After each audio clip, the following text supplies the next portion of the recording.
20 double O, 2000 baby. Eden Palms, Monterey Road, I'm a project baby. Eagles Drive, we was at Oak Grove, barely graduated. We got Tasha, Molly, Bodie, corporate, they gon' have to hate us. What's up, everybody? Welcome back to another episode of the New Media Podcast. I'm your host, Ya.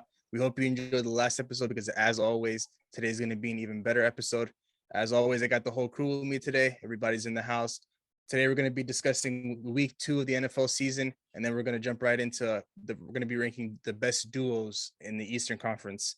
But before we jump into our topics, as always, we're going to do a little bit of a temperature check, see how everybody's doing, how everybody's feeling. So, what's going on, fellas? Slow week, man. Can't complain. Slow week, man. I'm trying to get to that week 2 already. I'm excited, man. I need to forget about week 1.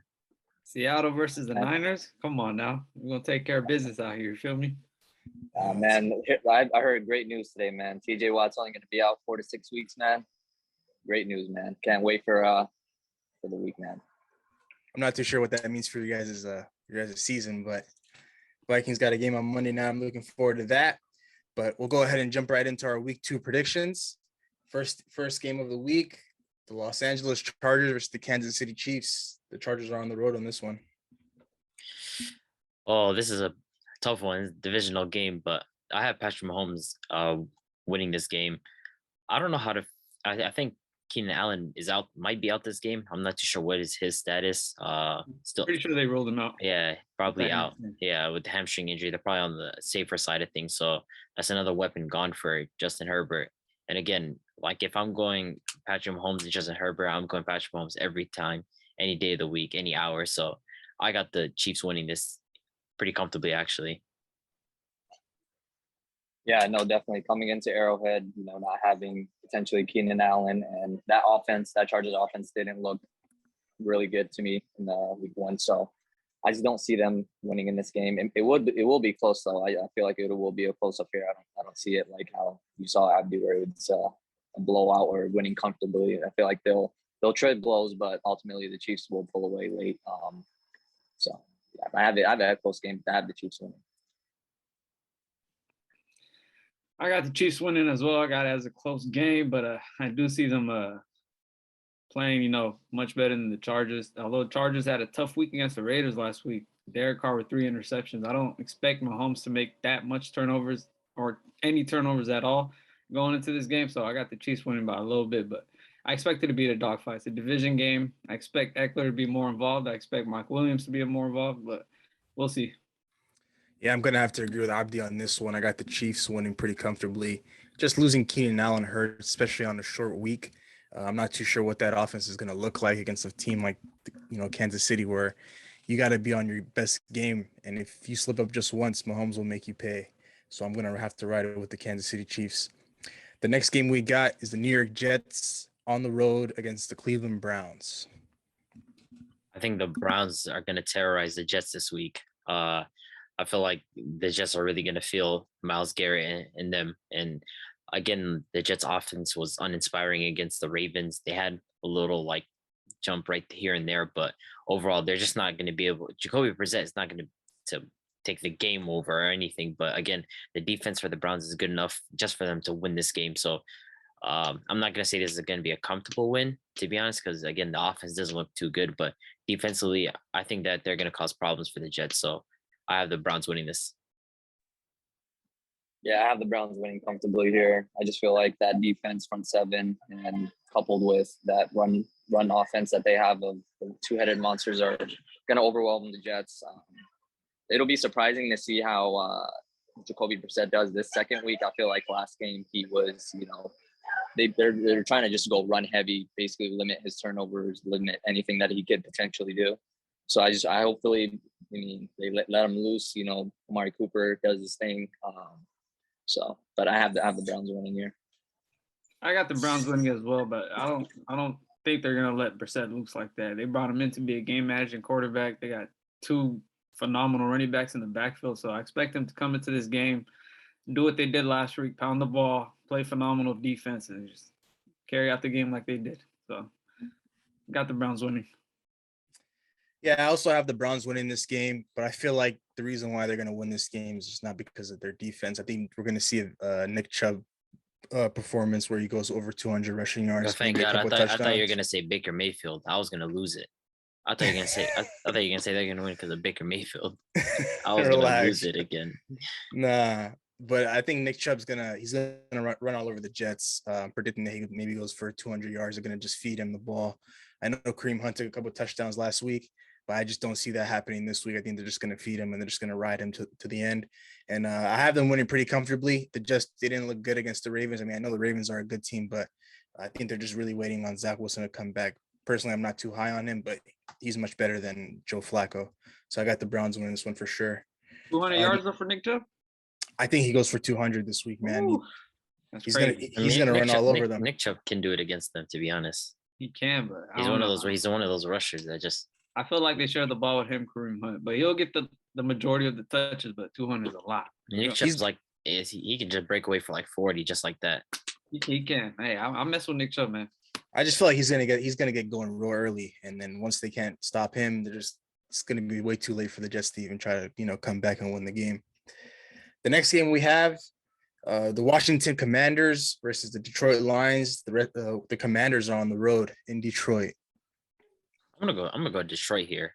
I think the Detroit Lions are gonna win this game simply because of the amount of playmakers that they have offensively. We just seen them push the Eagles, who are supposed to be the NFC East favorites and one of the top teams in the NFC. And I think they're gonna make a statement in this game. Just the amount of playmakers on Monroe. We saw how amazing DeAndre Swift was in this game. So I just feel like this is gonna be a situation when the Lions are trying to win in this game. So, and again, the Commanders went to a close game with the Jaguars, who were the worst team in the NFL last year. So that just tells me enough about Detroit what they're able to do in this game. So I have Detroit winning this. I'm going with the Commanders again, man. I just feel like Carson Wentz, he's out to prove something this year. As much as you guys don't like him in this space, I know I'm a Carson Wentz believer, man. At the end of the day, and I feel like they'll come out. And the Lions, I mean, they're not the most stout defense, so I feel like if they can get it to Scary Terry and Curtis Samuel, get it to your playmakers, Antonio Gibson, I feel like they could go ahead and win this game. So I have the Commanders winning. It will be a close affair, though. I'm going with the Lions, man. You guys gonna see a common theme. I'm gonna be against the Commanders a lot this year. I do not think Carson Wentz is that guy. BLS thinks he's one of a kind. He's gonna, carry them to the top, make the playoffs. I don't believe in that. I'm rocking with not Dan one of a Campbell. kind, man. Nah, I'm rocking with Dan Campbell, and I'm trusting in that offense. Swift, Amon St. Brown, Hawkinson. They got pieces on that offensive end. So if Jared Goff can play a good game, I think they come out with the W. We'll see. Let's go Lions. You sound like a Lions fan right now. Dan Campbell, man, come on. But I'm gonna have to go with the Washington Commanders in this one. I lost the point last week going against them for the Jaguars, but I mean, this game is pretty much a toss-up. I mean, it's really the two teams that are going at it. They're just not two good teams, but I feel like the Commanders, what they were showing last week. I mean, even though it was a close game with the Jaguars, I like what I saw out of Antonio Gibson. Guys like Curtis Samuel, they look good. I mean, Carson Wentz didn't have the greatest game, but I think he threw for 4 touchdowns and maybe threw 2 picks. So, I mean, he didn't have the greatest game on paper, but I felt like they have some playmakers on that team. Jahan Dotson, he had 2 touchdowns last week. So I think what's going to hold back the Detroit Lions is their quarterback, Jared Goff. I'm not too high on him. He's just the bridge guy. Next year, he won't be starting on this team. He'll just be the backup. So I'm going to have to go with the Washington Commanders. I think this game will be a close one. I won't be surprised if I drop a point here, but I'm just going to stick with my gut feeling. I'm going to go with the Commanders. I'm top of the leaderboard, right? You are 9 There you 6 go. and 1. Let's keep that going. No, I'm gonna take some risks, man. Let's go Lions. Man. Let's keep Come that on. going. The next game we have is the Tampa Bay Buccaneers on the road in New Orleans against the Saints. This is where I have to be different. I have the Saints winning this. I told you guys they have the Bucs number in the regular season. Again, offensively, the Bucs didn't look particularly great. They controlled the game for the most part, but offensively they didn't look great. And then I know you guys are gonna point out, but look how the Saints played in the first half of that game. But again, I like the weapons that the Saints have And Jameis Winston, to me, that fourth quarter proved that he can be a starting quarterback for this team. So, and then the defense, yes, they played terrible against the Falcons of all teams, but there's no way they're going to be that bad again. So I have them winning this. So I got the Saints winning this game. Yeah, I mean, I'm gonna switch it up. I feel like Tom Brady, he'll get a way to win this game. It's gonna be a statement game for him. As much That's as I crazy. don't like, That's crazy. as much as Why are you no, riding no, with as Tom much as- Brady now? Nah. I'm a logical guy. I'm a logical guy. I understand it's Tom Brady, and as much as he doesn't have everything, he puts nothing. He basically makes little out of what do you call it, a lot. So I feel like this game, Mike Evans, his tight end Bray, Fournette, they'll get it done, and of course it'll be a shootout. It's definitely gonna be a shootout. But what I saw from that Saints team week 1, I just feel like Dennis Allen doesn't have the full reins of the team yet. They're not all hitting on all cylinders. And Alvin Kamara, of course, he's banged up. They hit a rib injury from him for all preseason. So it'll be interesting. And I just have that close affair and Tom Brady squeaking out a win. For me, I got Tampa coming out in the dogfight. Especially, I believe the key to the game for them is going to be running the ball.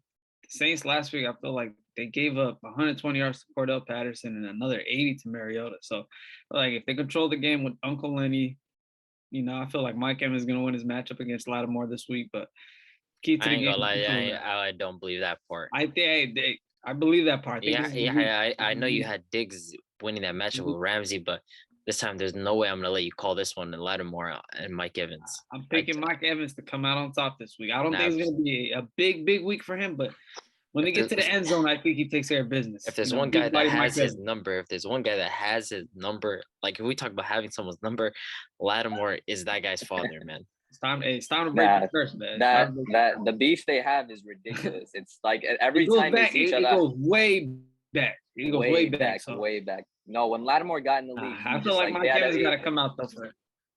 Yeah, the vendetta he has against them is ridiculous. Like I think every time they match up, I think he's held them to probably less than 100 yards, 80 yards or 100, something like that. Ironically, it's even way less than that. Like almost every time. I think he's only given up like maybe one touchdown to him. I recall he had a touchdown on him, but that's about it. Like Lattimore and Mike Evans. It's been bad for Mike Evans on that side of the ball, but I feel like this is the week that he has to come show up. But Uncle Lenny, though, I feel like he's going to be the MVP of the game, so we'll see. Yeah, this one was pretty hard for me to pick, but I'm gonna have to go with the New Orleans Saints this week. Damn. I mean, the Buccaneers didn't look too well on offense against the Dallas Cowboys, and I don't think the Cowboys are that great of a team. They don't have Chris Godwin this week. They had him last week, but he ended up getting hurt. I know they relied heavy on Uncle Lenny against the Cowboys, but I just feel like that won't be the case against the Saints. Like the Saints, whenever they play the Buccaneers and Tom Brady, it's like it's a division game, so they're gonna get up and try their hardest. And I feel like they're gonna put a lot of emphasis on stopping the run and forcing Brady to throw. And I know last week I called Stephon Diggs going off against Jalen Ramsey. I'm not gonna go ahead and say Mike Evans is gonna snap on Marshawn Lattimore. I'm not gonna go ahead and say that. I think Marshawn Lattimore will take him out of the game early. If there's one guy that can maybe do some damage, it's probably going to be Julio Jones, but who knows if he could stay healthy in this game. I mean, they were trying to utilize him in different ways, running the ball, deep passes and stuff like that. But I just feel like it won't be enough. If they take away Lenny and they take away Mike Evans. I feel like this game, it is going to be a bunch of run stops because both these teams, I think defensively, like even last year, they're both elite at stopping the run. So it might be a case of whoever can throw the ball best. And of course, obviously, Brady versus Winston, that's a mismatch, but I just like the weapons that Jameis has. And then depends on how Michael Thomas plays. If Michael Thomas looks like the second half Michael Thomas we saw, then it's scary for the Bucks. Yeah, I agree. I just feel like, going into week 1 against the Falcons, I seen a report saying that the Saints were going to limit Michael Thomas to 20 to 30 snaps. But I mean, once they saw how the game was going, they ended up giving him more snaps, and with more snaps, he produced and finished with 2 touchdowns, somewhere around like 50 yards. I feel like they're just going to let him go, no restrictions, and he's going to play more snaps. And I feel like he's just going to dominate the game. I think Alvin Kamara will be better this week. He didn't get that many touches. He didn't look good, but I'm not too sure how bad that rib injury is. But hopefully he's able to, play well because I got the Saints winning this game. I think this game will be somewhat of a shootout. It'll be close. I think the Saints probably win this on a walk-off field goal since they're at home. But the next game we have on this list is the Carolina Panthers on the road in New York against the Giants. Ooh, this is a good matchup, but I don't know. I'm gonna go with the Giants. They have confidence right now. That team is playing with some crazy confidence. Saquon Barkley looks amazing. Daniel Jones, if he's able to just do enough, like we don't need Daniel Jones does not need to air the ball out multiple times to win this game. Just feed Saquon. That should be the memo in this game, and just protect the ball. If Daniel Jones is able to protect the ball in this game, and the Giants are able to ride Saquon Barkley, I think that they might have a chance to pull this out. And Baker Mayfield is not someone that's going to torch you. But again, when I look at this game, CMC last week and DJ Moore, they weren't particularly great, barely involved. So it depends. If CMC is a lot more involved, then the Panthers could go ahead and steal this game. But I think the Giants are going to make it like a priority. Let's get Saquon the ball. Let's win this game with him. So I have the Giants winning this. I think that they're playing with confidence. So I went with the Giants. Yeah, I'm going with the Giants as well. I feel like that team is hitting on all cylinders right now. Dabble has been playing amazing football. Daniel Jones, he had a passer rating that I've never seen before in the last game. So I feel like Daniel Jones, with confidence, they're gonna come out here, and get this win. Yeah, I'm going with the Giants as well, man. Inspired by Dabo, fantastic coach they picked up, and Saquon looks like he's back, man. So if Daniel Jones can play a decent game, control the game the way that they're supposed to control it, I feel like they come out with a W. Still not trusting Baker. I know that we got a Baker fan in here, so I don't see. Wow, Baker that's just doing crazy. much. Like I don't know anybody that walks around and says, "Yo, I'm a Baker Mayfield fan." I'm a Baker Mayfield fan, man. I support Baker Mayfield. It's That's crazy. bad. That's bad. But It's bad. for the Panthers to win, though, man, they gotta involve CMC more in the game. So we'll see. We'll see if they involve him, get him more carries, get him more touches. Get him into the open field. But I got the Giants coming out. I know I said that I said last week that Baker Mayfield was going to have a revenge game against the Browns, and unfortunately, it didn't happen. I mean, he didn't play too bad, but he didn't play too great, just right there in the middle, and then they weren't able to get the win. But I'm doubling down this week. I got him winning against the New York Giants. Get out of here with that, man. Come on. It's not going to be because of Baker Mayfield. I feel like they're just going to involve Christian McCaffrey a lot more, and I feel like that defense was very disappointing. I mean, letting the Browns score they scored 26 on them. I mean, we were raving about them all offseason, and they just didn't show up to play. I feel like they'll be a lot better this week. And I mean, they're playing against Daniel Jones, so that helps them and favors them. But Christian McCaffrey is going to get involved, and he's going to get involved early. I wouldn't be surprised if he has one of those crazy games fantasy-wise for those of you that own him in fantasy. But it'll be the game where he snaps and goes off. But I have this one being a close one. I think the Carolina Panthers are able to pull this one out. As long as Baker doesn't, turn over the ball and make stupid mistakes, and they'll be fine. But for right now, Baker versus Daniel Jones is a crazy mid-off. Wow, like that's disgusting quarterback battle. But it's actually pretty disrespectful to compare Baker Mayfield to Daniel Jones. I think Daniel Jones is one of the worst quarterbacks in the league. I don't think it's disrespectful at all. I think they're right about. You know what I compare these to? When you're at the club and it's late night and the 3 out of 10 start looking at 10 out of 10. That's what you're thinking of, man. Come on, man. Yeah. Baker's man, my guy. I personally will not be watching this game. It's going to be two quarterbacks that are very mediocre. I feel like it's two quarterbacks that you just do not see leading your team in the future, especially Baker. I just feel like the only way you're watching this game is if you have. I'm watching for that. I'm watching for that running back duel. To be honest, that's why I'm watching it. That's a pretty interesting matchup. McCaffrey versus Saquon, especially with the weeks he just had. Saquon going off, McCaffrey not doing too well. But we're gonna have to just wait and see. Next is the New England Patriots on the road in Pittsburgh. Yeah, I'm gonna say this right now. Mac Jones. If Joe Burrow had 4 picks last game, I'm scared for what's gonna happen to Mac Jones.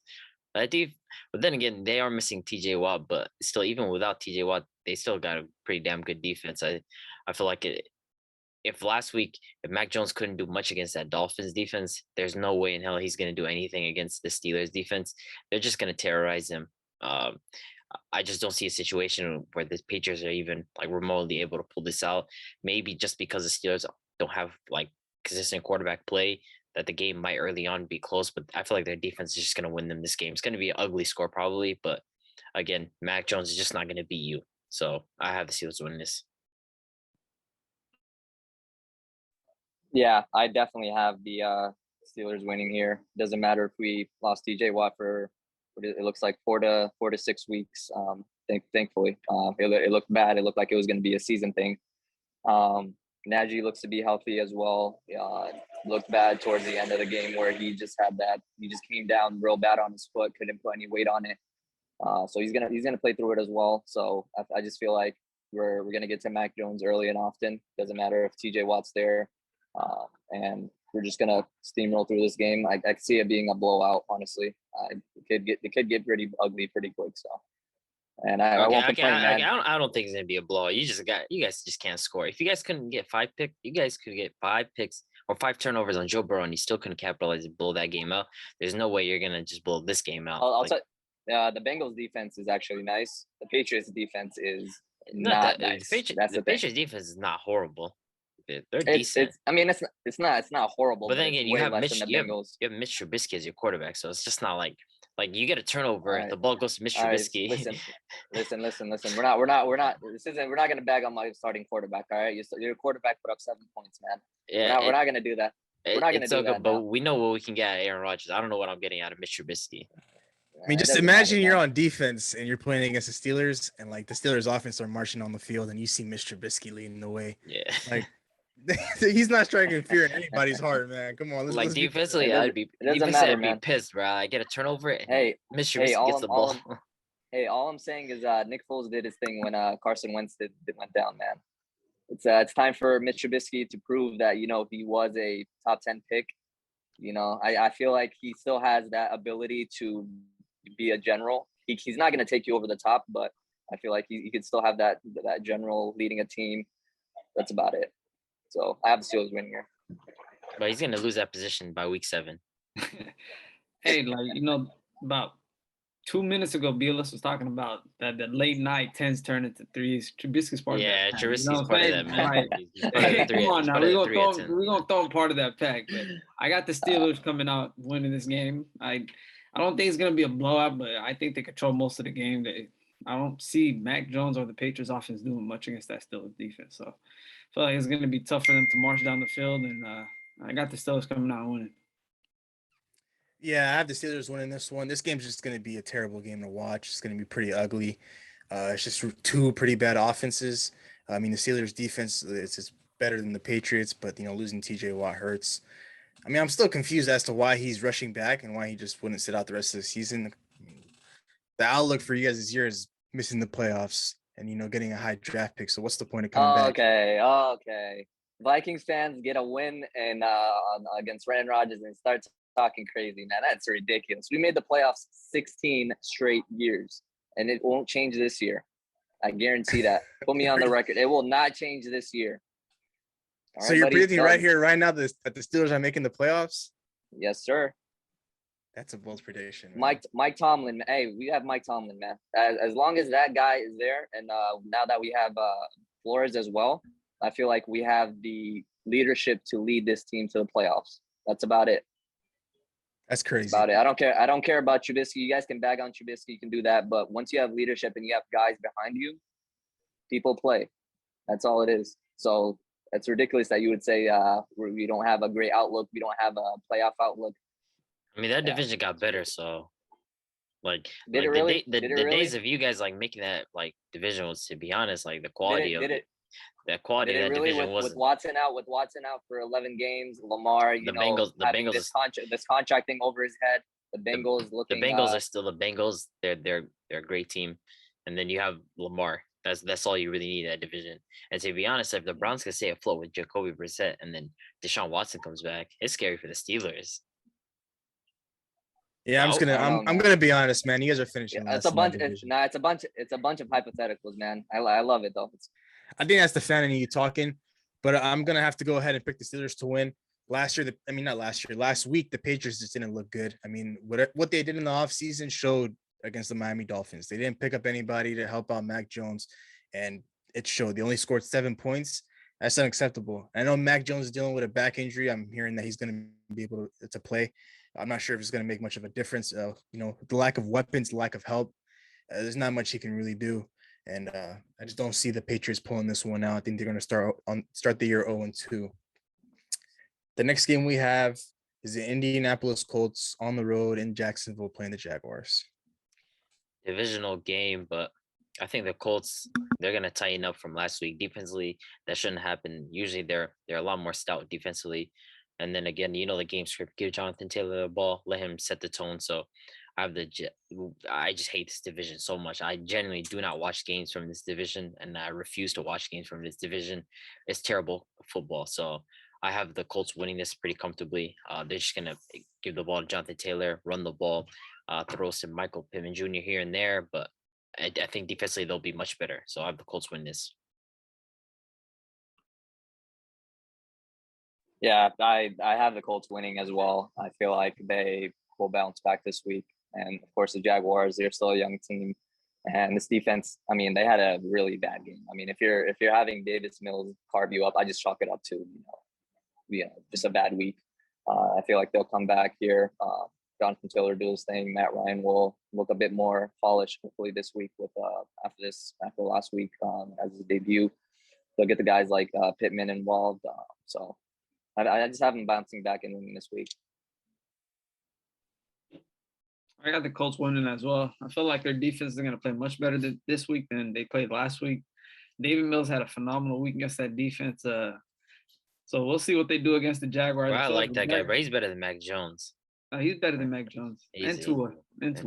That's just crazy, man. That's just nonsense. I'm going to say that too. Like, Mac Jones is comfy, the worst quarterback in his class. That's blasphemy, man. With some nice passes. So. Like, Mac Jones, like, I can't wait for the struggle this year, man. That babying that he had in that offense with Bill Belichick, but it's going to get exposed. Just wait on it. It's tough for Mac Jones. I promise you it's tough. I'll take David Mills any day over now. So, but I do expect the Colts offense to, do what they did this week. Again, go to Jonathan Taylor, let him meet on the ground, and they'll find every one of their best receivers in Pittman. He's going to have a phenomenal day as well. So I got the Colts coming out, control the game.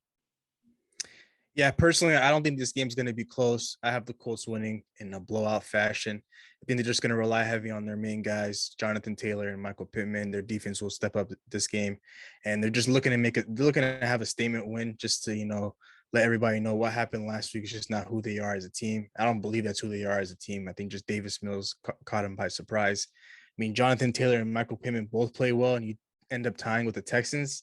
I know what's going on in that locker room is just not good. I think they know that, and they're just going to come out gunning. And I see this one getting away by halftime. I see the Jaguars putting up no fight.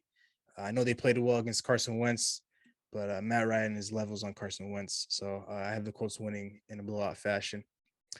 Next, we have the Miami Dolphins on the road in Baltimore playing Lamar Jackson and the Ravens. This is an interesting one. I can't lie. This is a very, very interesting matchup. But surprisingly enough, I have the Ravens winning this. I think offensively, they're going to be way better than what they were last game. I feel like Tua wasn't punished for, he wasn't the greatest. He wasn't the worst. He was above average last game, but I feel like they didn't punish him. The Patriots weren't able to punish him for his below average throws. So I feel like Lamar Jackson is going to look a lot better. He wasn't, like you mentioned in the last episode, he wasn't his usual rushing self. Usually he gets out of the pocket, makes plays, runs down the field. I think this is going to be a game where he gets out a lot more. And remember the game last year, the Ravens don't want to repeat of that Monday Night Football game's in the back of my mind every time because Greg Roman had a stinker. So I think overall the Ravens are going to be much better this week against the Dolphins. I feel like they're going to actually punish Tua if he's not able to make plays. So I have the Ravens winning this. That's my pick, and I know it's going to go on my scoreboard. So I got the Ravens. I have the Dolphins actually winning here. I feel like Tua will get Tyreek in space, Waddle in space, Chase Edmonds in space, and they'll get into the second level and they'll have those big plays. And I just don't see the Ravens defense stopping that. I don't see that Lamar would keep up in this game. He'll do his thing. Lamar will be Lamar, but I just don't feel like they have the talent to keep up with this Dolphins offense. Coupled with the fact that the Dolphins defense is actually a pretty nice defense.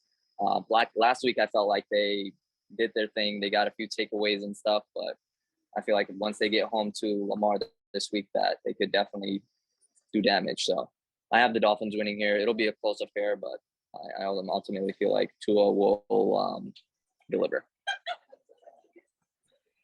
I got Baltimore coming out winning this game.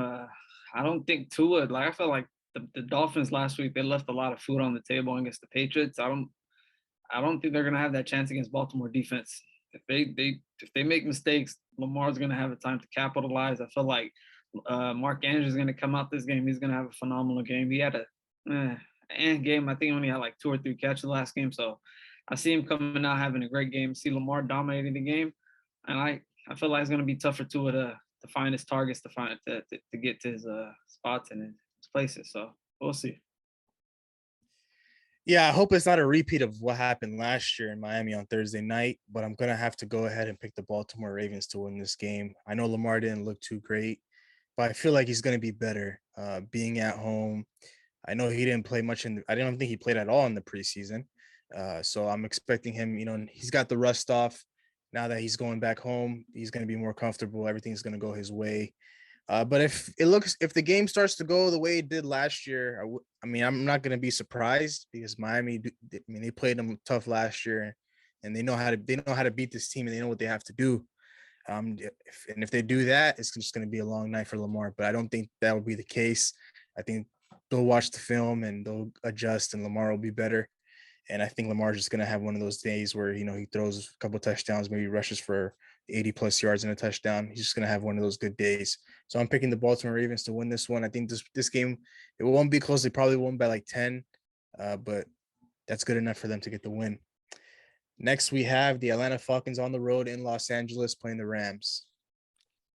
I think everybody should probably agree on this. Have the Rams winning this. They're going to have a bounce back week. I wouldn't be surprised if Allen Robinson has like 80, 90 yards and a touchdown, and Cooper Kupp's going to do his thing. Again, they're going to make it a point that they're going to win this game. They know last week it was unacceptable. So pretty straightforward for me. The Rams are going to walk away with this.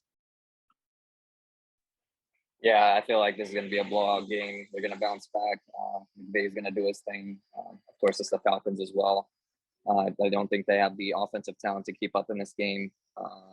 Cooper Kupp will definitely have a monster line. I'm in fantasy, no bias, but I think he'll have a 200-yard game.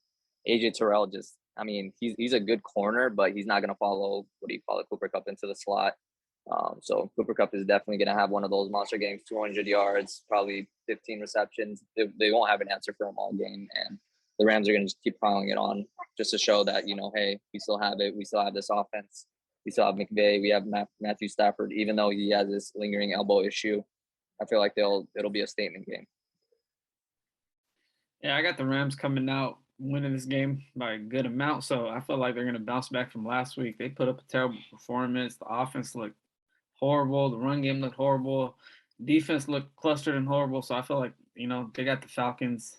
They're gonna do some damage on them. I don't think the Falcons are gonna have a week like they did last week against the Saints, but we'll see. Rams by a good amount. Cooper Kupp, cook-up sesh, A-Rob involved, and we'll see about the run game. I don't know what's gonna happen with Cam Akers and Darrell Henderson, but got the Rams coming out.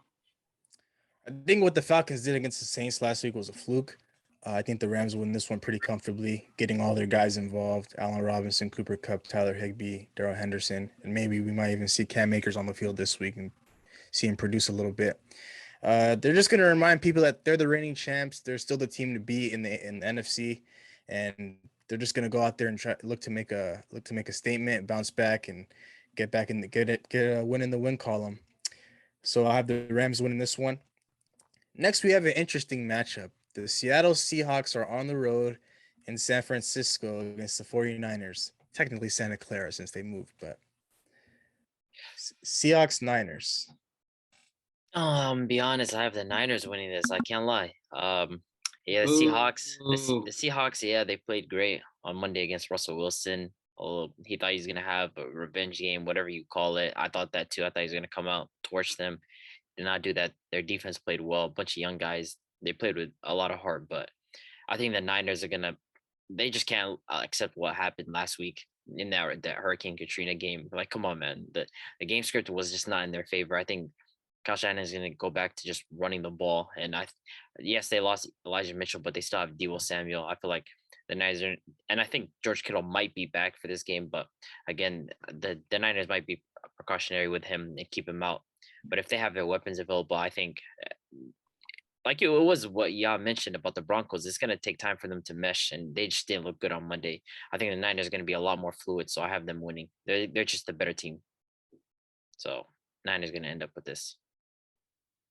Yeah, I feel like the Niners are definitely going to come out and win this game. I feel like they're just going to bounce back, and they're just going to show that, hey, our defense is going to get home to Geno Smith. He's not going to have that pocket that he had where the Broncos gave him. I felt like the Randy Gregory and all these guys up front just basically gave Geno whatever he wanted, and he was just getting it with will. So I feel like this week it'll be something where Trey Lance is pretty mobile.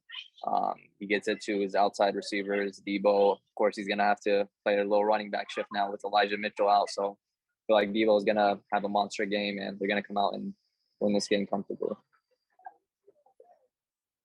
You know who I'm rocking with. Come on now. I got the Seahawks winning, man.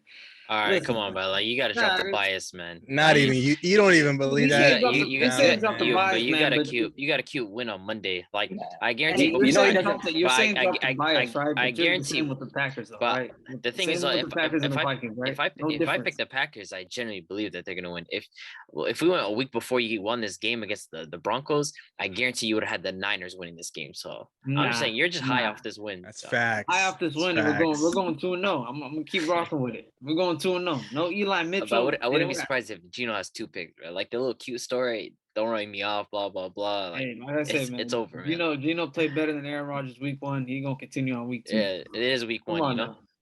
Hey, week 2, we walking out with a dub. Seattle going 2-0, baby. Let's go. That's all I have to say. Nothing else. No, bro, that's just fan love. No, that's just fan love, man. That's crazy. But for me personally, I have the Niners winning this one. What Trey Lance did last week against the Bears, that's just not who he is as a quarterback. I mean, Geno Smith, he had a hell of a game against the Broncos. Yeah, I get all that. It was a nice little story. They got their revenge on Russell Wilson leaving. It was a good story. You know, he said something about they wrote me off, but I ain't right back. That's a nice little quote, you know. But now it's back to reality. They're coming back down to earth. So I have the Niners win this one pretty comfortably. Their defense will get to Geno Smith early, and Trey Lance, whether or not George Kittle plays, I think he'll get Deebo, Brandon Ayuk more involved, and those guys will have good games. I know losing Elijah Mitchell hurts, but they have with the Niners, their history, they just rotate running back. So the next man up is Jeff Wilson, and you also have Deebo who could run the ball. I think Trey Lance will be a better thrower of the ball this week, and I have the Niners winning by maybe double digits, probably like 10 points, I would say, at home. So you know the crowd would be into it. So I just no way I can see Seattle coming out with the win against the Nah, Niners. it's good. Like Big H just ruined his scorecard. Like that's fine with us. Like Yeah, the I mean mo- he's the- dropping a point there, he's so dropping I'm a point happy. there, so that's better for us. You know, Yeah. I'll take it. It's all No. good, baby. It's all Yeah, good. you're riding off that Monday night. After that game, man, we're gonna come back and talk about it. No, that My Monday night scorecard football gonna be high. my The scorecard Monday night gonna- football high is crazy. Hey, That's Don't worry. crazy, man. But the next game we have is the Cincinnati Bengals on the road in Dallas playing the Dallas Cowboys without Dak Prescott. this is straightforward. The Bengals. Joe Burrow knows. I wouldn't be surprised if Joe Burrow just torches this team. He knows he has to be better from last week after having that horrific game with 4 picks. I think he's going to be a lot better this week. Again, having no Dak Prescott, there's no way Cooper Rush is going to be able to keep up with Joe Burrow in this game. Zeke, I mean, I get it if the Bucks that front is stout, but I just don't see the Bengals also have a good defense, so I just don't see a situation where Zeke is going to be able to carry this offense. And CeeDee Lamb, he's a downgrade now, basically without Dak. So I wouldn't be surprised if Jamar just runs up. And then Jamar Chase versus Trayvon Diggs, like, come on, man, like let's be serious here. That's Yeah, that's he's a gonna be mismatch. barbecue chicken. He's That's gonna be a- barbecue chicken. That's gonna be a mismatch. So I have the Bengals winning this comfortably. Yeah, I have the Bengals winning comfortably. If I'm Jamar Chase, you know what I do? I game all night. I wake up early. I game again, and then before the game, I game again and play Warzone a bit more, and then just lace it up and burn Trayvon Diggs for $150 and 2 touchdowns.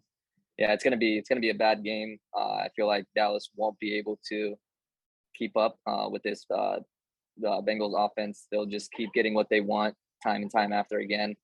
And they won't be able to answer. Cooper Rush isn't gonna, he's not gonna do much for you. He's a nice little filler quarterback, but he's not gonna keep you in games, especially against elite teams. So it's gonna be a rough 4 weeks.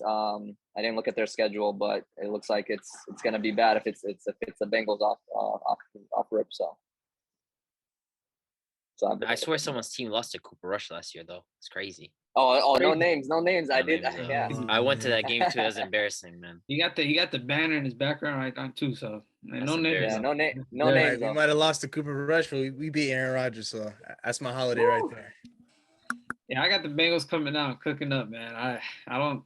The Cowboys, they looked bad last week, and now they got Cooper Rush coming in. The offense still looks flustered, so I don't see them doing anything much. They might get a couple stops on 3-and-outs and stuff like that, but offensively, I don't see them scoring much. I see the Bengals coming out and getting what theirs. Going to score much. Hopefully, T. Higgins back this week. Jamar Chase is going to cook up Trayvon Diggs, but Bengals up top. I know I mentioned in our last episode that I put the loss last week against the Steelers on Joe Burrow, even though I feel like he did enough to win that game. I just feel like he's just going to come out getting this game. I have the Bengals winning this one pretty comfortably. This game will end up being a blowout.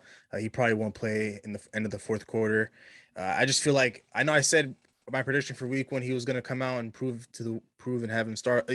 He was going to come out and start his MVP case off right, having 4 touchdowns, throwing for 400 plus yards. I'm doubling down on that this week. I guarantee it that he's going to throw for 400 yards and 4 touchdowns.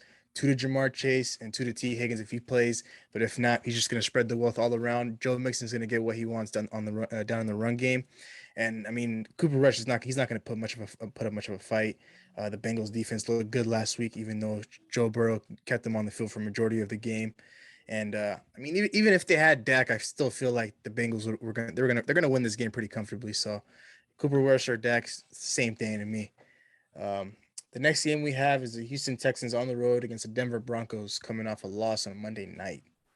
The Broncos are gonna win this. I think Russell Wilson is gonna realize he has to be much better than what he was. Like, I wouldn't say he was washed, but like a lot of even the touchdown to Jerry Jeudy, like that was a wobbly throw. Jerry Jeudy had to come back and catch it and then go all the way for the touchdown. So I'm aware that Russell Wilson knows that he needs to be better. He needs to feed his targets a lot more. Like it felt like Sutton and Jerry Jeudy, they had 7 targets apiece, but it just felt like they weren't involved much. Jerry Jeudy after that touchdown practically not involved whatsoever.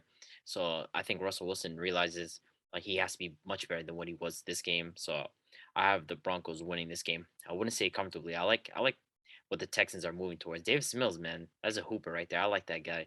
And then of course we spoke about it, Derek Stingley Jr.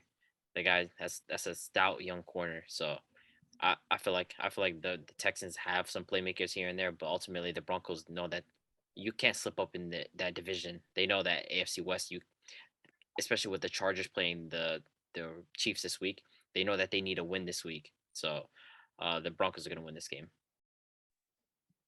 Yeah, I have it as a bounce back week, especially for Russ. He didn't look all the best. I felt like he let the game go past him a little bit, especially against Seahawks. I don't know if it was like a mental thing or anything, but Russ will be Russ. He's year in, year out. He's a top 5 quarterback, and he's gonna show that, of course, against this Texans mediocre team. So it's gonna be a pretty ugly blowout, and I have the Broncos bouncing back here this week.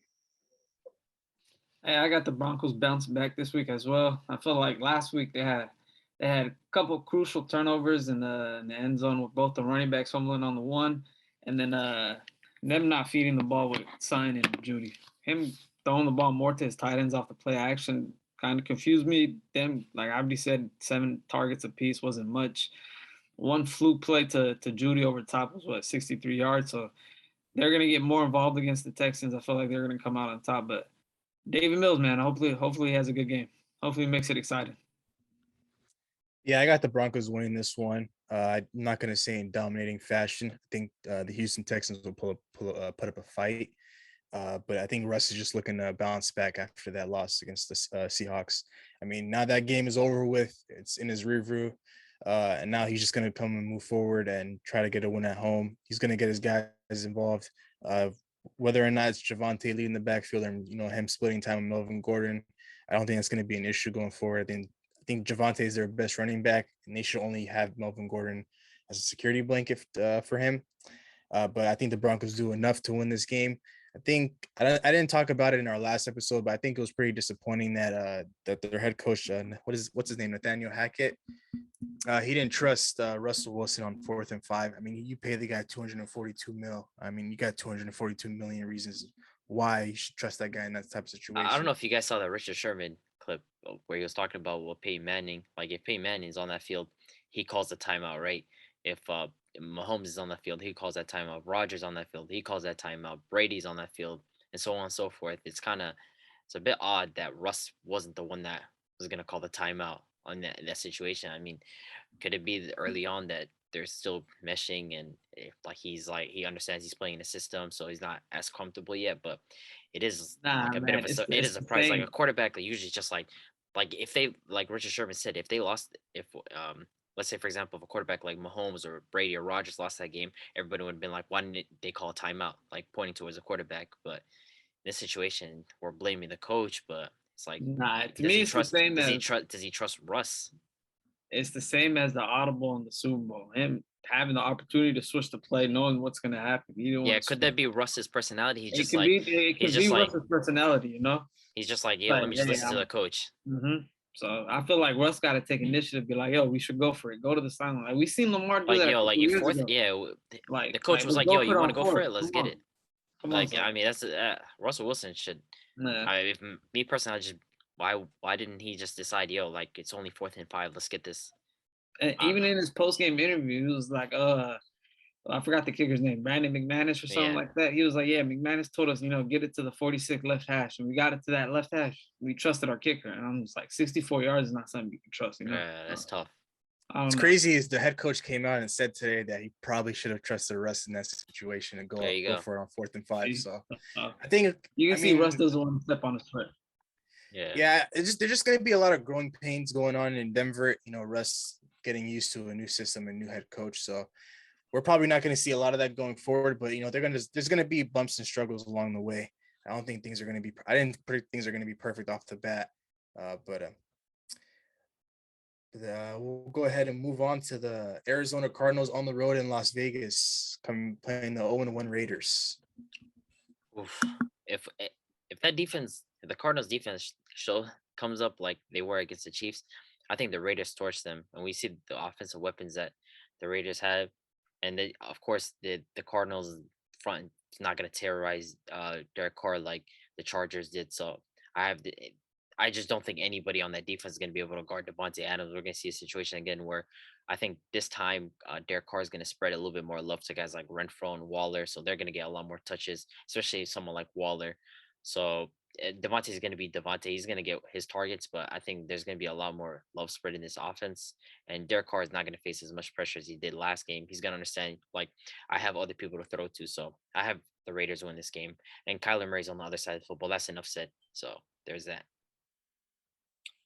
I have the Cardinals bouncing back here. I That's feel just like crazy. That's hilarious. That's actually no, no. hilarious. No, you may think it's hilarious, but I just feel like between the two defenses, the Cardinals defense is slightly better. I feel like the Raiders defense, with their corners and their linebacking core, they have a nice front seven with Max Crosby and such. But I just feel like ultimately Kyler Murray will do his thing. He'll get his receivers involved. He'll scramble. I feel like last week was just a bad week. Ran into the big bad wolf. That's about it. This week I feel like he'll take the reins. He'll be more comfortable. He'll go through his progressions actually, instead of actually just looking at the first guy and, not knowing what to do. And I was very surprised. I mean, I've never seen Kyler Murray actually do that. He usually looks at his second or third He always does that. If progression. we're being honest, bro. The He's guy's No, been always doing that erratic. ever since he came into the league. What are you talking He about? does. He's always He erratic. doesn't always. He's not erratic. You know what he is? He's He gives erratic. up on He's the a very, play. he's No, a very he gives, impatient. he gives up on no. He gives up on the play quickly. He's not erratic. That's you guys are using the wrong. Yeah, term. he gives is up very on the play erratic. quick. No, he gives up on the play quick, and he doesn't know what to do after that. He gets very flustered, and of course, He that's doesn't, the he young doesn't court. study the playbook. That's why. Yeah, No, of he gets course. Yeah, flustered, I man. mean, the guy's studying COD, Come on bro. now. The guy's on COD, man. Nah, man. You guys There's you this- guys are there's trolling, this man. crazy diamond, stat. diamond camo and stuff. Come on. There's now. there's this crazy stat where he's like 0-47 when there's like double XP weekend on COD. So that's a crazy stat, man. That's just one crazy stat. No, I just there's no way the Cardinals Hey, defense is I gonna wanna hold speak- up. I want bro. to speak about that It's not gonna defense hold first up. of all, BLS. That defense. The Cardinals. That defense is complete dog shit. They lost Yeah. one of the best players in Losing- Chandler Jones. I'm yeah. sorry for my language. Yeah, They losing- lost one of their best players in Chandler Jones. Like Mahomes was Bro, skating on 37 one to leg. 7 at one point. He was skating on one leg. Like it was free game for everybody. It didn't matter.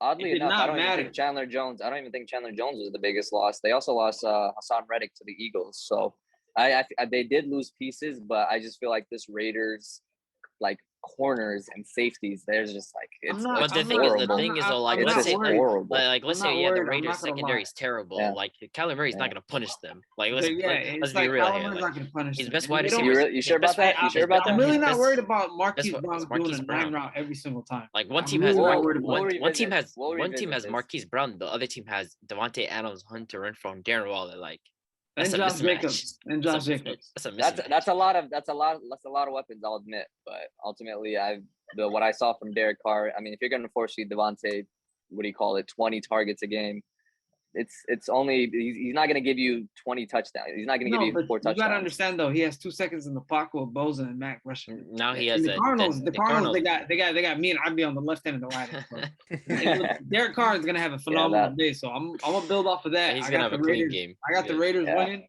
and I got Cardinals going 0-2 just to start off the season again. So they like Kyler Murray. You're talking about his progression, his reads. It's not there. It has never been there. This year, I feel like the O-line's even worse, so it's gonna be even tougher on him to pick up the blitz schemes and the packages that they're throwing at him. So it's gonna be a tough day. You're trusting Marquise Brown on a 9 route to cook up a defense. I don't think that's gonna happen. Not believe. I mean, the way I'm looking at this game is like this. These two teams played 2 great teams last week. The Cardinals played the Chiefs, and the Raiders played the Chargers.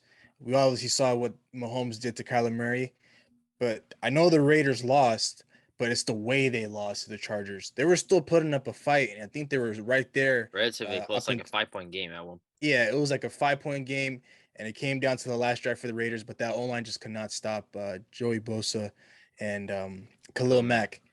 But their offense looked great. Devontae got what he wanted. I just wasn't messing with the force feeding. I feel like he could have gotten Hunter Renfrow and Darren Waller more involved, but I feel like he's going to do that this week. DA is going to get his, but I feel like his supporting cast will get theirs as well. And I have the Raiders win this one pretty comfortably.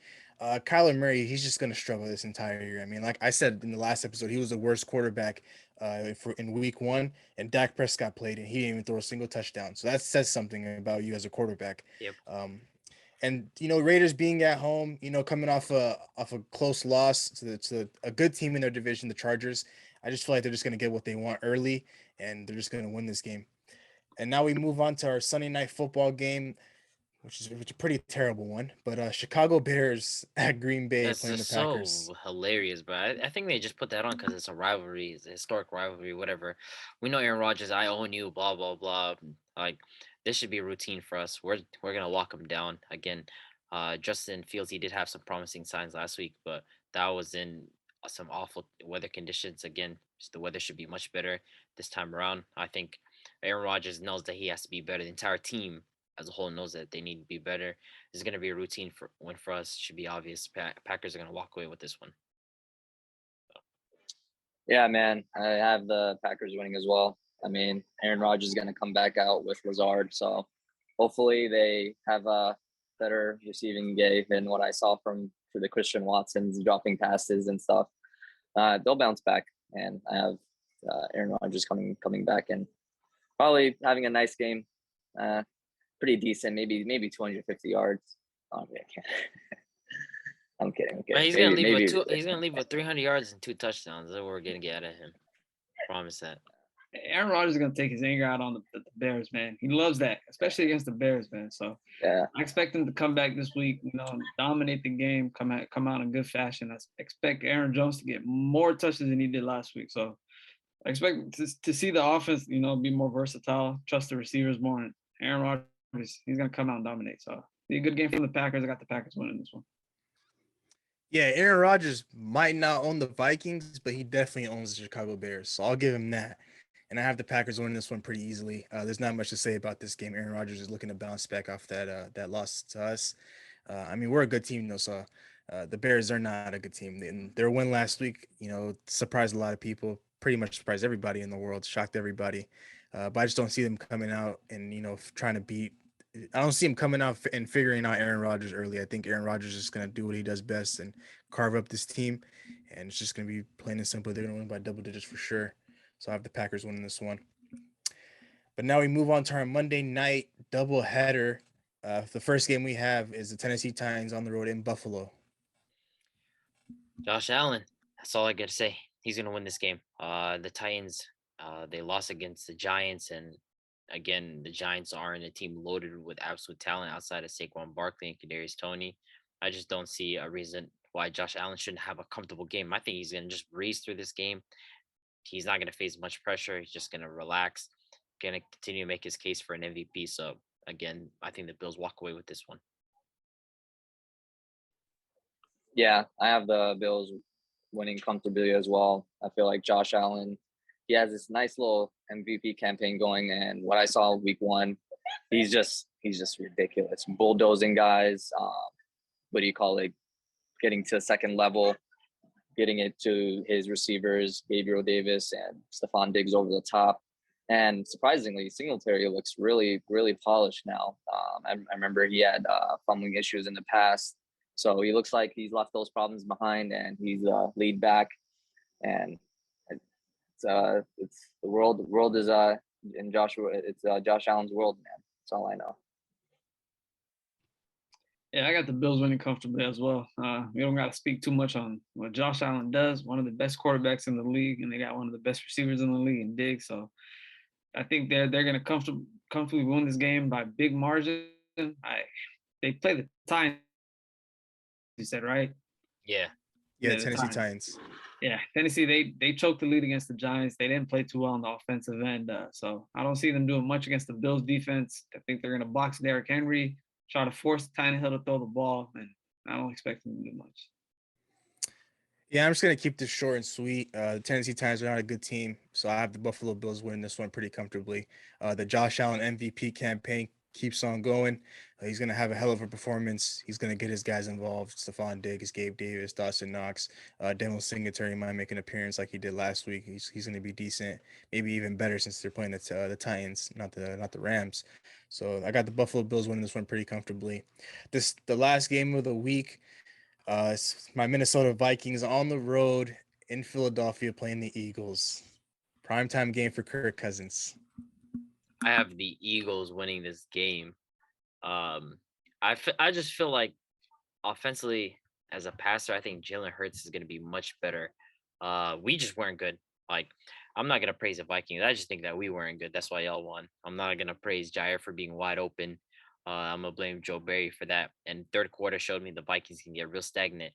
And I don't think you guys are going to have an answer for A.J. Brown. I think I'm going to assume the Eagles are going to at least have Darius Slay follow Justin Jefferson, because in recent years, I remember the game where Darius Slay followed around Devontae Adams, and then he followed DK Metcalf. He did have those 2 bad weeks against both. So JJ, he's going to be on JJ, but he's not going to be as wide open as he was.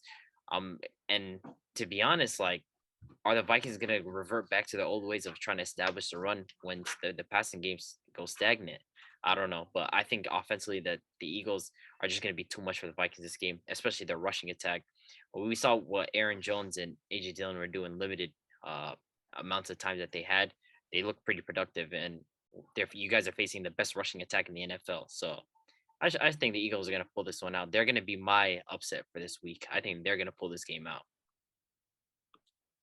I'm actually with you on this. I mean, Now I you're don't saying know that if you're it's saying that as bit a of JJ bias. hater though. You're saying that as a JJ hater. Yeah, I'm saying I was that gonna- because I gonna- believe in the Eagles. Nah, I'm not saying that as DJ here. Okay, you got me.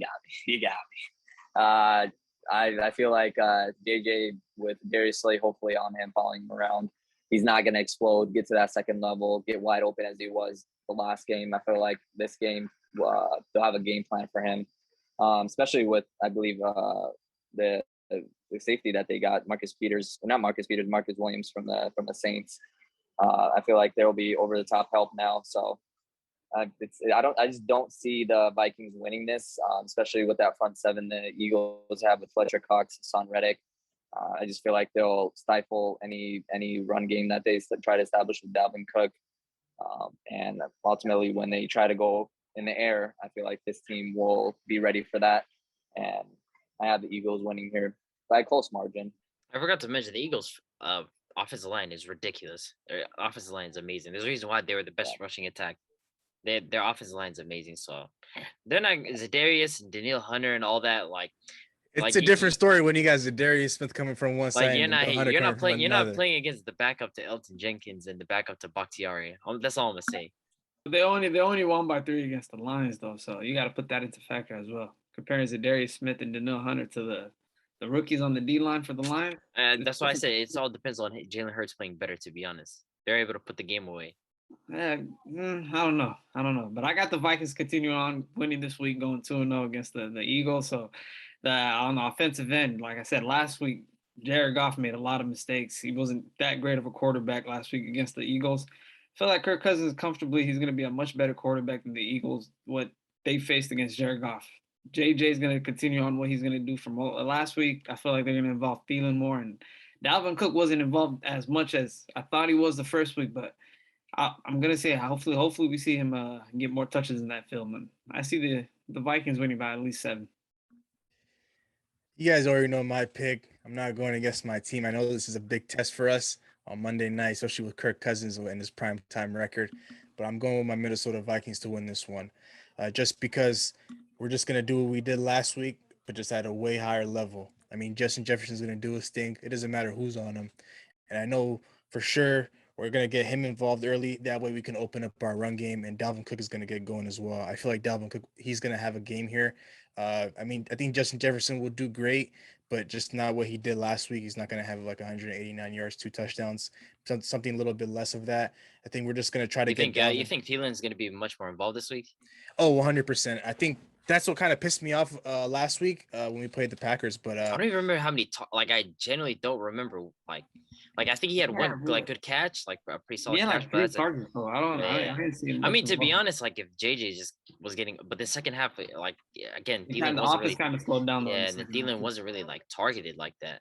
Yeah, Thielen only finished with 4 targets, 3 catches for 36 yards. I feel like we're going to get him involved a lot more this upcoming week against the Eagles, just because the Eagles are a good team. And I'm not trying to hate on the Packers or anything, but I think the Eagles are better than the Packers.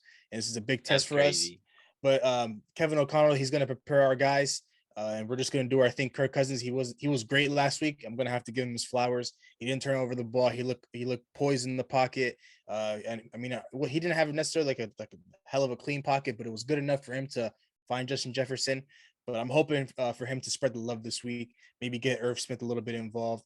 But I know Justin Jefferson will do his thing, but I'm really hoping that Dalvin Cook shows up this game. Maybe give him roughly around 25 plus touches and let him loose, because once he's going and once Justin Jefferson's going, we're an unstoppable offense, and I have no doubt about that.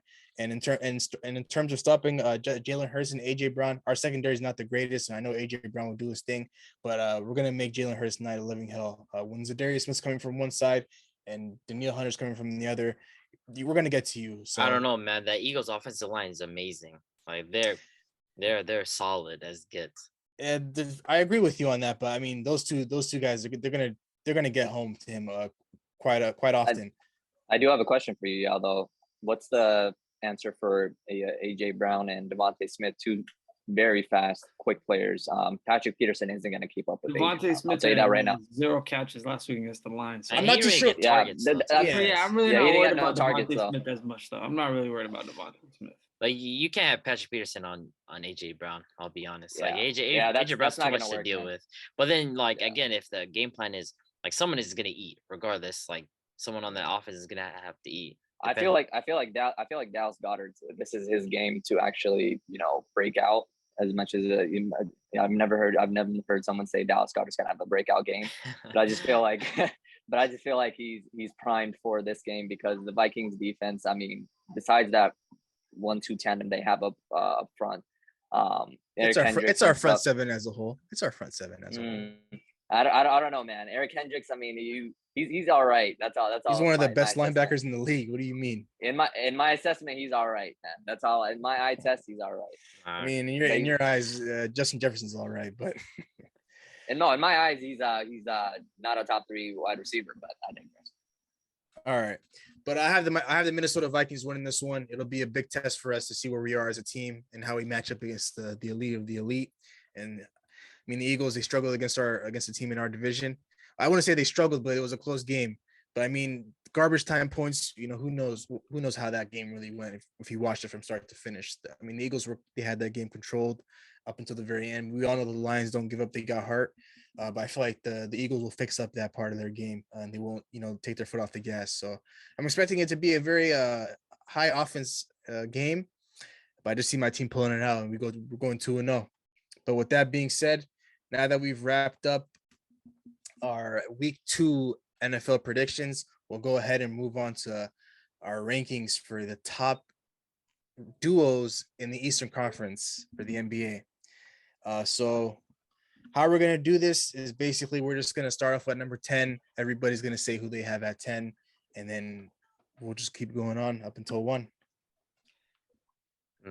Actually, I think we should go from 1 to 10. Yeah, I think you should go top to bottom. So I got Giannis Middleton at 1. I think everybody relatively in here, I'm assuming if you know the sport of basketball, if you watch the sport of basketball, you have the number 1 player in the NBA at the top of this list. So I have Giannis and Middleton.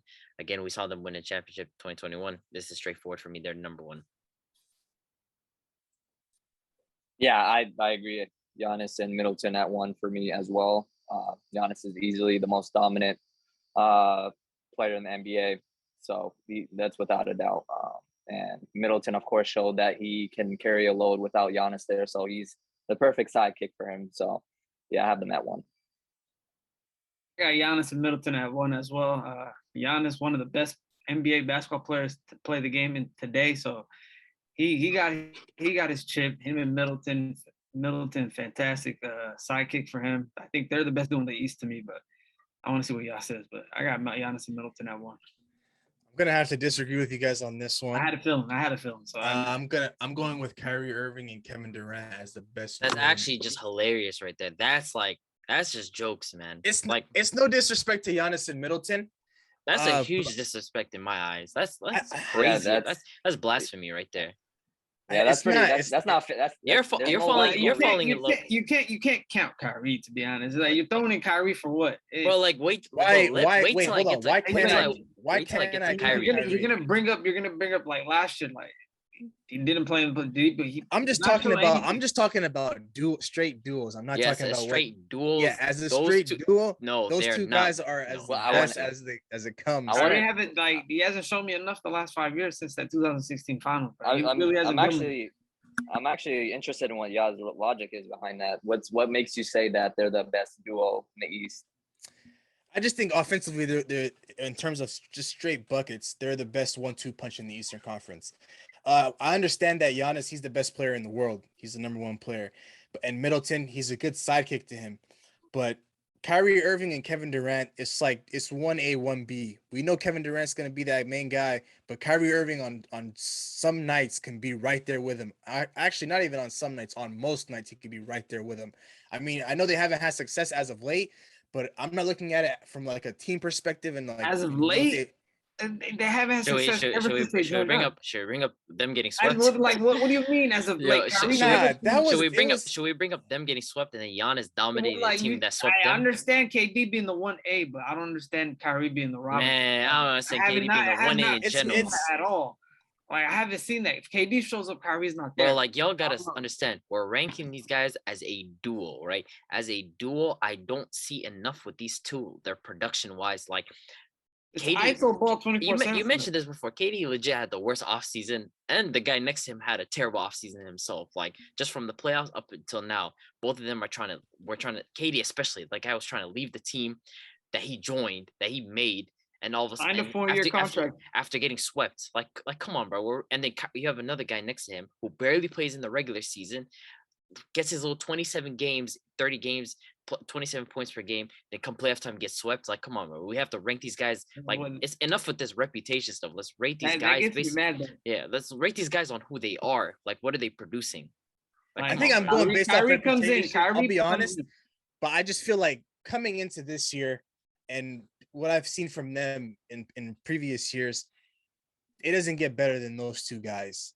And we've like when they played the Bucks that year, I feel like if Kyrie alone is just healthy, it's a different outcome for that 2021 season when the Bucks won.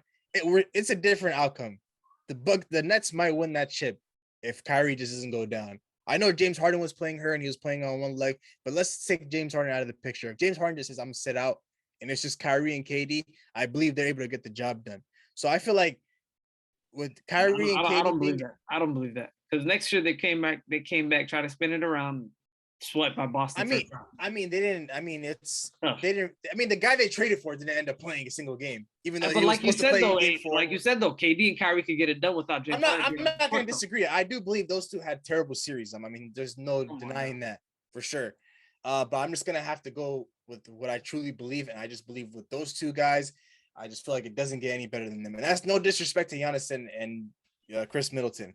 And I know Nah, Giannis is the dude, best in the world. When May come around, they're off the couch and KD's requesting another Bro, trade. just running away wait from till the wait till I grind. get to KD and Kyrie. When he's running away from the grind, again, it's the same thing. He loses in the playoffs, and it's like, hey, I want to get out of here. Let me, Like, come on, be a like, championship team. no. I want to go to Miami or the Phoenix Suns. Same way Let me with request. OKC. Let me request a Come trade on. to a top 2 team in each conference. Like what? It's tough. It's tough. It's tough. No. Run away from the grind every single time. It's no different. I just can't have him move with the 2021 champions. And once he Absolutely plays with Ben Simmons, right, and all this Ben Simmons gas and hype, once he sees what he's really about, yeah, he's gonna be heated. He's gonna be like, this guy really came to my team. Like, I really fucked up and chose this guy over James Harden. It's gonna be tough for the guy out. Feel sorry for him. You look at Kyrie last year on his contract. I know damn well we're not talking about James Harden like that, man. Come on, stop it. No, I would talk Stop about it. good luck to Kyrie. Wow, I would never. Well, like let me get to Kyrie. This whole reputation thing. We keep rating these guys on reputation, right? It's disgusting. Like this is Giannis that we're talking about, and we seen Middleton. His performances at 2021 playoffs. The guy was as clutch as it gets. So, no, they're Giannis Middleton #1 easily. Middleton, like, hey, you don't see him in the season. Who cares? But once that Yeah, playoff once comes, that playoff- time starts, different story. There's man. there's another guy that we don't see in the regular season, and we barely see him in the playoffs. So, Yeah, we know who he is. come on, man, Kyrie Irving. No names. We'll go ahead and move on to number 2. #2, I have Jason Tatum and Jaylen Brown at this #2 spot. I think after this playoff series that they had, they showed that they're an amazing 1-2 punch. I get Jason Tatum had some inconsistent games, especially the finals. He wasn't particularly great, but again, he's a young player. We seen that game 6 against the Bucks, absolute monster game. We seen the performances against Miami. We seen how he legit clamped up on KD and offensively had a good series. We see this is the level that Jason Tatum can really get to, and then Jaylen Brown, as good as it gets as a #2 option, consistent all around, was honestly, in my opinion, their best player against Miami, and again, probably their best player in the finals for the Celtics. So to me, these guys, the potential is there. When you have 2 wings like that, the sky's the limit. So they're at #2 for me. Yeah, I got JT and JB at #2 as well. I felt like another one of those duos like Paul George and Kawhi. You got 2 great wing duos playing together. Jason Tatum, a phenomenal player, top 10 player in the league. But last year against the Warriors in the finals, I felt like the efficiency on the offensive side kind of dwindled down. He kind of slowed down attacking the rim. It wasn't they're putting bodies on him. So young player like Abdi said, so he got to learn. Same as JB. JB, a phenomenal defender. He showed me much better 3-point shooter than he was in the past. I like their odds and their chances to run it back and go to the finals. They picked up Michael Brogdon. He's a solid piece to the team, so we're gonna see. But JT, JB, they earn my respect. Hopefully, Jason Tatum comes back. Brings up that efficiency, attacks the rim stronger, harder, much better. Yeah, number 2 is pretty obvious. I got Giannis and Middleton at number 2, even though you guys disagree with me. It should be at number 1. We already talked about But I that. guess, yeah, so it's not much I can say about those 2 guys. I mean, those 2 guys are probably the only 2 that can, overtake my 2 guys at number 1. But it's just plain and simple Giannis being the best player in the world, and Chris Middleton. JT and JB already took care of him in a 4-game series. Oh I'm not too high on those guys. They did their job. 2v2, they 2v2. They already seen each other. And JT got his jabs. I'll get to those guys. What were they talking about? The scariest 7 seed of all time, all the 2 most skilled players in the NBA. They're this and that. What were they back in his bag? It's like, come on now. I know they're, Kyrie. They're talking about the Bucks lost that game to duck the Nets because they're so good. What happened? Then the Celtics come out and sweep them. Like, come on, man. Let's give JT and JB their respect. I don't know about all that, but for me, I have Giannis and Middleton. Middleton is the best Robin you can get in this league, without being like a tier 1 superstar. So I have them at number 2. So we'll move on to number 3. Number 3, I got my boy James Harden and Joel Embiid at this number 3 spot. We've seen the dominance that Joel Embiid had in the regular season.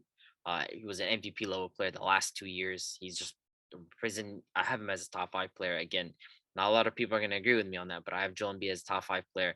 And I feel like this is going to be a season for James Harden. Same way that you're arguing, this is going to be talking about upcoming season. I'm talking about this upcoming season for James Harden. He's going to have a bounce back year. Again, the hamstring issue was plaguing him for a while. He just didn't look explosive. We've seen how slow he was, the weight gain and all that issues that he had. He looks much slimmer in this offseason. I just feel like overall as a pairing, that even with James Harden looking not as good as he previously has, they were still a pretty effective duo, especially in the pick and roll, just getting Joel Embiid to his spots. So this upcoming season, I think the Sixers should be seen as favorites in the East to come out. So I have Harden and Embiid right here. The disrespect for Kyrie and KD, man, it's crazy, huh? Yeah, let's keep it going. We're going to keep it going. I got Harden and Embiid as right there, right behind. Who's third? Who's third for us? So Giannis, JT, JB, and then you have Harden. Oh yeah, here. Harden and Embiid third for us, man. I feel like Harden's going to come back into the season in much better shape. A full year this time. I feel like he's going to come in better. He didn't have a great end of the season towards the last year and towards the playoffs, but I don't know. We're going to give him some spacing. Embiid, I got him as a top 10 player, but I don't believe that top 5 hype. But Embiid and Harden as a duo, I'm taking over Kyrie and KD. So that's actually crazy. That's actually pretty damn crazy. Didn't they match? It's really not. Okay, hold on. Didn't they match up this year? The Nets and the Sixers with James Harden? They're talking about some regular season stuff. Bro. Be serious, man. Regular season game where Kyrie Irving was tryharding, man. Forget that game. The Sixers we put a dent. KD spent that game. That's all I remember. KD was giving them buckets. Kyrie was giving them buckets. I don't know why you guys respect those 2 guys, but don't respect you don't respect my guys, KD and Kyrie. But you respect guys like Harden and Embiid, bro. That don't make sense to me. Embiid, I respect for sure. Embiid, of course. You're not respecting KD. We know we're not gonna get into that, but Embiid, you gonna respect. Nah, that's wild. You gonna respect. For me personally, I have Jason Tatum and Jaylen Brown at number 3. Personally, I'm not too high on Jason Tatum as a basketball player. I understand that he's crazy. He's on the border of being a superstar in this league, but I feel like they were trying to pass him the torch a little too early, especially with this playoff run that he just had. I get it. He swept the Nets, and then he played the Bucks team without Chris Middleton, and he beat them in 7 games, and he had a monster Game 6 performance. And then he ran into a Miami team, which he beat in 7 games. And he had a I wouldn't say he had a great series that series. I would just say he had like an average series, like just a good series. He had a couple good games though. Yeah, a couple of good games here and there.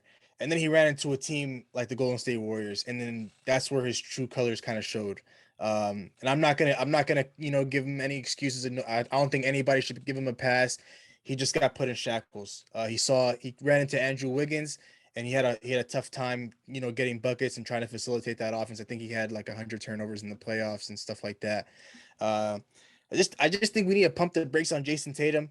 Just let players develop and become who they are. As time goes on, and not try to rush the process. Besides Jason Tatum, I think Jaylen Brown's a hell of a player. I think for them, it's just 1A and 1B. It's not 1 and 2. I mean, I was arguing last season that I feel like if they're going to move on from one of these two, if they weren't able to figure it out, I think they should probably move on from Jason Tatum. I might sound crazy saying that. That's blasphemous still.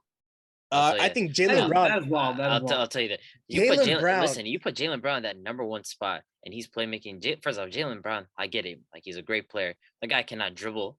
Like, we saw the handles. Like, he has and all his of the tools and his necessary. lacking of playmaking is just disgusting. Like, Jaylen Brown cannot play make. Jason Tatum, I get it. Like, he was struggling in the finals, but the game one performance that he had playmaking wise was amazing. He was getting guys in their spots and hitting them perfect timing. Jaylen Brown would never be able to do that. So the thing is, when it comes to Jaylen Brown, he has all the tools besides a handle. Like, if he just worked on his handle in the offseason, which I'm sure he is working on it, he'd be an elite player. Like, he literally has everything. He can score and he can play defense. And like, when his handle is going for him, some of the buckets that he gets, it's like, it looks crazy. It looks like exactly what Jason Tatum is doing. But I just feel like it's no clear cut 1 and 2 for them. But it's definitely a 1A, 1B situation. And that's why I have him at number 3. I think I've done enough bashing on Jason Tatum. I'll definitely get to him in later episodes and future episodes. But for right now, I'll just pump the brakes and we'll move on to number 4. all right, I'll finally stop the disrespect. This is where I'll have Kyrie and KD solely just based on who they are as players. Yeah, it's solely just based. I don't like talking much about this duo, but again, KD at his worst is still top 7 player, top 6 player. I don't have him as top 5 player, but top 7 player in this league. Kyrie Irving is a player that I want to get to. Someone who I believe is the most overrated player in the NBA. Someone who's at this point in his career is too much of an idea player. I get it. He has a flashy play style. All his buckets look nice. He's a dribbler. He's aesthetically pleasing to watch. But Kyrie Irving, ever since he's left LeBron, like, who has he been in the playoffs? We've seen that 2019 series against the Bucks.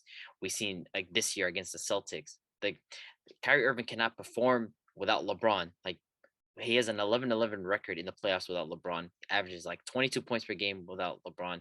The guy just, without LeBron, he's just not who we think Kyrie Irving is. And my issue with this whole Kyrie Irving gas is, like, we talk about Kyrie Irving's the most skilled player of all time. He's this and that. Why can't Kyrie Irving perform as a number 1 option? Like, what does that mean? Like, if Kyrie Irving's as talented as you guys say he is, why can't he be put in a situation where he's a number 1 to perform? So that's enough bashing for Kyrie Irving. I have him here just solely based on who he is as a player, but I think he's extremely overrated. They're at number 4 for me. So KD and Kyrie. You just went in on Kyrie Irving for absolutely like no reason. No, I'm just not I've told you, this guy, like, the disrespect on Dame. Whenever we disrespect Dame and then we bring up Kyrie Irving, that just like irks me. Kyrie Irving is an NBA champion. Let's not forget that, bro. Bro, that was what, 2016. You put Damian Lillard in that situation in Cleveland, he's not winning that chip. You put Damian Lillard with LeBron, they're winning 3 rings. Whoa. Stop it, bro. You put Damian. We know who Damian Lillard is as a basketball player in the playoffs. We know who Kyrie Irving is. Dame has never played with a player like LeBron. Has Dame ever been in a situation where he's a second option? You're gonna sit here and tell me if Damian Lillard is a second option to LeBron that they still don't win? They're not winning. That's crazy. What? They're crazy. They're not winning. They're walking with 3 rings. We've seen second option players that team up with LeBron, right? That used to be first option players win championships. AD, Kevin Love, Kyrie was a first option. He went to second option. Damian Lillard's playoff. Chris Bosh went from a first option to second option. He won. Dame's the same way. Nah, Damian Lillard's track record in the playoffs speaks for itself. Much better than what Kyrie Irving is as number 1 option. I'll tell you that right now. Dame is better than what Kyrie is. We've seen series with Damian Lillard, first round series against OKC, unreal, 30 some plus game. Second round series against the Nuggets, he was good in that series. The third round, obviously, he ran into the Warriors. We know the Warriors; they just have his number. But outside of that, Damian Lillard has performed as a number 1 option. Can you confidently say Kyrie Irving has performed as a number 1 option? There's nothing. There's nothing to bring to the table. There is nothing. And that bothers me. It's like, if Kyrie Irving has this much talent, why is he not performing as a number 1 option? But I'm not going to recycle that argument. I'm done talking about Kyrie Irving. I just think he's extremely overrated. This is where I have him, number 4 as the Eastern duo. the train stops here. Yeah, I got him number Yeah. 4. They're better than the rest of the dudes left on the page. So I got to take Kyrie, KD. I ain't gonna disrespect him too much here, but KD a phenomenal player. But like I'd be said about Kyrie. Yeah. We gonna talk about that at a Too later much date. talk about Kyrie. Yeah, we gonna talk about that on a later date. For me, this might surprise you guys just a tad bit. But I'm going with Jimmy Butler and Bam Adebayo. And I know Bam Adebayo, he wasn't nothing too crazy this last year. I think the Miami Heat as a team, they're extra holding him back offensively. I think he has a deeper bag than what he showed in the playoffs. But it's just the guy that's leading the way for them, Jimmy Butler. He's a special player. He's on like the edge of being a superstar. Like if there's somebody that's like the closest to being labeled a superstar and being in that like top 7, it's Jimmy Butler. Like we've seen it in the regular season and we see it year in and year out in the playoffs. We've seen it when he was in Philly. We've seen it now. We're seeing it now that when he's in Miami. Like he always shows up. Like I feel like you can't show me a bad playoff game from Jimmy Butler during his time in Miami. And I know they were pretty close to making the finals in Philly. I think they got to the second round and the Game 7 loss to Kawhi. And they're literally right there. And the Sixers, they haven't gone past that since he's left. Jimmy Butler, he's one special player. I could rave about him I can go on and on about him. He's a dog. He's always gonna fight and he's not gonna quit. He like we saw in game 6 in Boston when he dropped 40 points on a bum knee? 45. There's not a lot of players that are gonna come out and do that on a bum knee, Yeah. He's just one of those special players. So for me, I feel like Bam, this upcoming year, I'm hoping to see a little more out of him offensively because we know what he brings to the table defensively, but we're just gonna have to wait and see. We talking about Bam? Are we talking about Bam? Well, this is where my ranking. We're at number 5 now, right? Number Getting 5. to so this is where I have Jimmy and Bam. This was tough for me because I'm a Miami Heat fan, but the reason why I had to pump the brakes here was solely just because of Bam. We saw Jimmy Butler. Like you already spoke about how great he was this playoffs. We don't even need to go over that. Jimmy Butler is amazing. But if Bam Adebayo contributes more than what he did, just a little bit more offensively, Miami Heat go to the finals. This simple as that. Bam, yes, we can talk about Eric Spoelstra and him holding back on offense, but there's a lot of times where Bam just legit had space in front of him and refused to shoot those mid-range shots, refused to be aggressive. I mean, the guy averaged 14. I want to say not even 14 points, 12 points against John Collins. He averaged like 11 points. Again, he was not great like in these series. He had that one, was it game 6, 7, I think 7, where he was 22 points against the Celtics. But this is the sole reason why. This is the sole reason why. And then when Robert Williams came back in that series, again, he wasn't the same. Game 1, he was amazing. Again, game 2, 3, 4, when Robert Williams was back, he wasn't as effective. So to me, it's just like Bam has to take that next step offensively for me to be able to rank this duo higher. Because legit, Jimmy Butler, like if we're keeping it 100, like he had no help this playoffs. It was all him by himself carrying this team. So this is where I had to have my team. It sucks, but until Bam takes that next step, I just can't have them higher. Yeah, same as me, man. Jimmy, one of the best playoff players this postseason. So I would have had these guys higher, but Bam, man, he holds it back. He got no post moves. He has jump shots okay. Defensively, he's a good player, but on the offensive end, to get paid what he got paid as a second option and not scoring more than 10 to 12 points in a playoff game, it's not a good look. So I would have had these guys maybe top 3 just because of Jimmy, but if Bam gave in more, they would have been up there. I mean, the reason why I have him at number 4 is, because I feel like I know what Bam's capable of on offense. We saw it in the bubble where he was attacking everybody. Like but you can't bring up the bubble if you down it for other teams. Like one team. No, I don't down it for anybody. They don't deserve it. But on the other side, it's like, hey, this guy, he showed what he can do. Nah, I don't down it for anybody. I swear you believe the Lakers with Mickey Mouse, man. No. I got the ring on. Don't worry. You can't see it. It's imaginary. I got some thoughts on the bubble, to be honest, and it might shock you guys, but we'll talk about that at a later date. But just speaking on Bam Adebayo, like what he did in that bubble for the Miami Heat, that was very special. Like I was very surprised that he was able to do that, because like he was bringing up the ball and he was taking on Daniel Tice. I know Daniel Tice is nothing crazy, but like he was getting to whatever he wanted and he was getting buckets.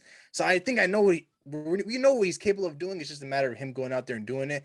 But The I thing mean, is, though, it's been 2 years. What, 2 years since the bubble? The thing comes is, up though, every like, year? like You when I gotta when progress when I somewhat on the watch season. Bam, it's just like I when I see him, like the idea of what he could be is like it's scary because the guy's like one of the fastest centers in the league. He can dribble the ball, like yeah, there's a good looking jump shot, but it's just like he's not utilizing those tools enough for my liking. Like it feels like he's leaving a lot left on the plate. So that's why I just can't have these guys higher until Bam decides to take that next step. You know, it's great that he probably in my honest opinion, like the best defensive player in the NBA. Like I feel like he should have generally been the defensive player of the year this year. Just he got snubbed for the amount of games that he played, but again, he impactful defensively, but offensively, just that step And that then- he needs to take. That No. next step has to come soon too, though, man. So yeah, it's got they to gotta come come. sooner They gotta or come later. fast. Because you know, especially with the fact that we didn't go out, we didn't get Donovan Mitchell, we didn't You guys get didn't pick up we any didn't get pieces. KD, we don't have any pieces. Matter of fact, we don't even have a starting four. I think Caleb Martin's starting at the four for us You this guys season. lost So PJ Tucker in the guys, offseason too. we So lost PJ Disgusting. Tucker. So Yeah. Bam definitely has to take that next step. Kyle Lowry, what, offensively. 37? Yeah. Lowry's getting Yeah, old. Lowry's getting old. A lot's gonna have to come off of Bam, and Jimmy a Butler lot's can't gonna be for do as Tyler much Hero as to step he up. has to. So So for me, at number 5, I have the duo of James Harden and Joel Embiid. Joel Embiid, he's the second best center in the NBA. I respect him and I acknowledge that. And there's nothing I could say about Joel Embiid as a player. He's led that. He's the leader of that team, and he's always going to produce and put up those numbers that he's putting up on a regular. That's why he was top 2, top 3 in MVP voting these last 2 years. He was in the discussion these past couple of years along with Jokic. But let me get to a guy that I dislike. I won't use the word hate. Hate is a strong word, but I'll use the word dislike. James Harden.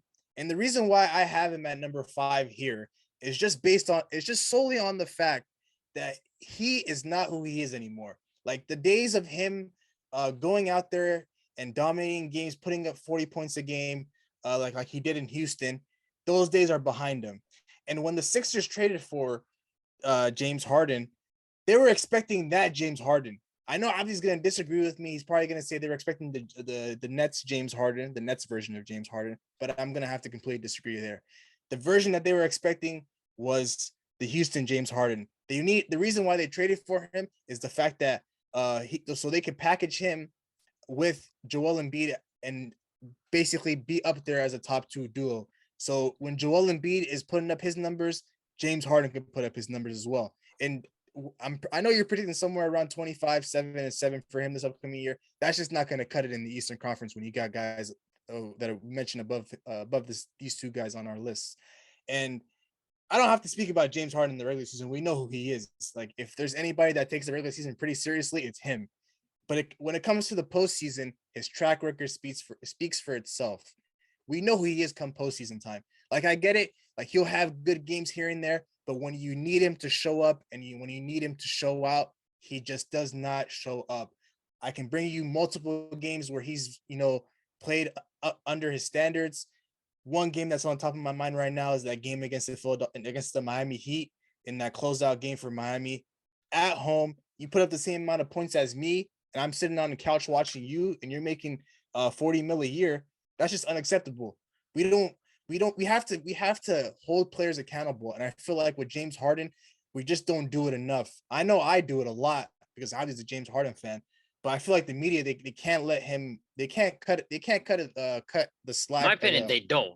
If anything, James Harden, like him and Westbrook are like the most ridiculed players in the NBA. Like James Harden. But I think at this point, when it comes to James Harden, like the media is so used to him underperforming in big games that like they weren't like they're not. I feel like surprised that. I feel like first off, that's an exaggeration. The whole underperforming in big games is a major exaggeration. But again, there's a handful of games that I getting could to bring what up James Harden was this year. I'm gonna keep referencing it. James Harden was not healthy this season. He was not who James Harden was. And again, it doesn't make any sense to think that they would expect the Houston James Harden. Why would they expect that when they already have an MVP level player in Joel Embiid? There's no reason for James Harden to put up those 40 points per night games. What they needed was the Nets version of James Harden, the 2021 version of where legit Nets fans themselves were surprised of how good James Harden was at playmaking for that team. You had people legit. I remember after the was it the Suns game where I think he almost had 40 points on them and he hit that game-winning shot. People were talking about, wow, this guy's the best player on the Nets. And then we seen the first round series against the Celtics, how great he was. And then had he not gotten injured, I think we are aware of what the outcome would have been. So they needed a playmaker and a guy who would have been efficient offensively. That's all they needed from James Harden. They're not looking for a top 5 version of James Harden.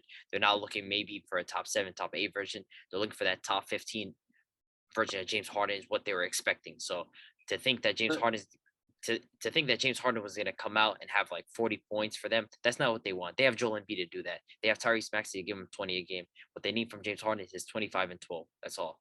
I get what Yahi's saying though. Coming into the playoffs though, James Harden has to be that 1B to that 1A for Embiid. Can't be some games where he scores. I think Embiid's still going to be that. Embiid has to be the one. Embiid's the one. James Harden can be the 2. For them to get over that hedge and actually get to that finals. Games. The thing is, when you have a guy like Tyrese Maxey next to them, and honestly, Tyrese Maxey is about to take another leap.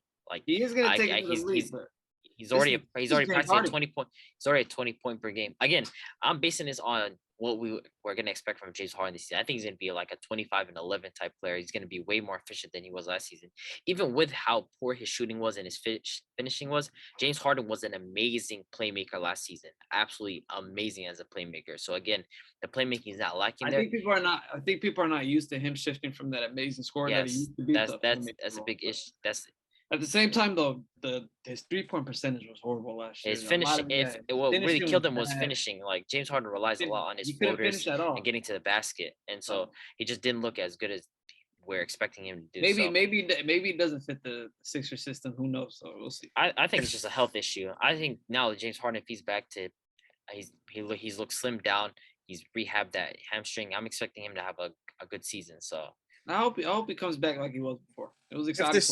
If the Sixers are expecting the Brooklyn Nets version of James Harden to come out there this upcoming season, they're not getting over that hump. That was an MVP level player, by the way. Just to point that out, was an MVP level player. They're not getting past the second round. I'll go ahead and guarantee that to you right now. But your boys Kyrie and KD will, right? I think they will this upcoming year. I mean, they're a better duo than those two. Absolutely not. Absolutely not. I'm not gonna have that. James Harden's track record in the playoffs speaks for itself in big games. There's a handful of games. What's Kyrie Irving's track record since leaving LeBron? Let's ignore Kyrie and KD for a second. No, this whole poking holes at James Harden, which I don't even agree with the whole poking holes at James Harden in big games. I think that's over exaggerated. Has he had some? There's been some big games Harden disappeared. Yeah, so we have the OKC. We have the game against the Spurs, 2017, I believe, game 6 against the Spurs, he wasn't good. And then, I mean, to be fair, we've seen how great he was the next 2 games after that. The guy was amazing the next 2 games. We've seen the game 5 against the Warriors where they closed out the series. I get it. There's some games where we're poking holes at James Harden, but overall, he is, to me, and if you look at the numbers compared to the regular season and playoffs, James Harden does show up. That's all I'm going to say. James Harden does show up. It's just it's a media narrative created. All right, I'm just gonna let my argument rest. We'll go ahead and move on to number 6. Number 6 is might surprise you guys, but I have Pascal Siakam and Fred VanVleet right here. Pascal Siakam, after SGA, in my opinion, is the most underrated player in basketball. This guy, I think he's been in the All-NBA the last 2 years. I know he was All-NBA 2020 and he's All-NBA this year. Again, the improvement that Siakam has had as a player is absolutely ridiculous. The most underrated player after SGA. The guy's able to get to the basket amazingly. He has an array of post moves. I get it. We love joking about his spin move, but the guy's lethal with that.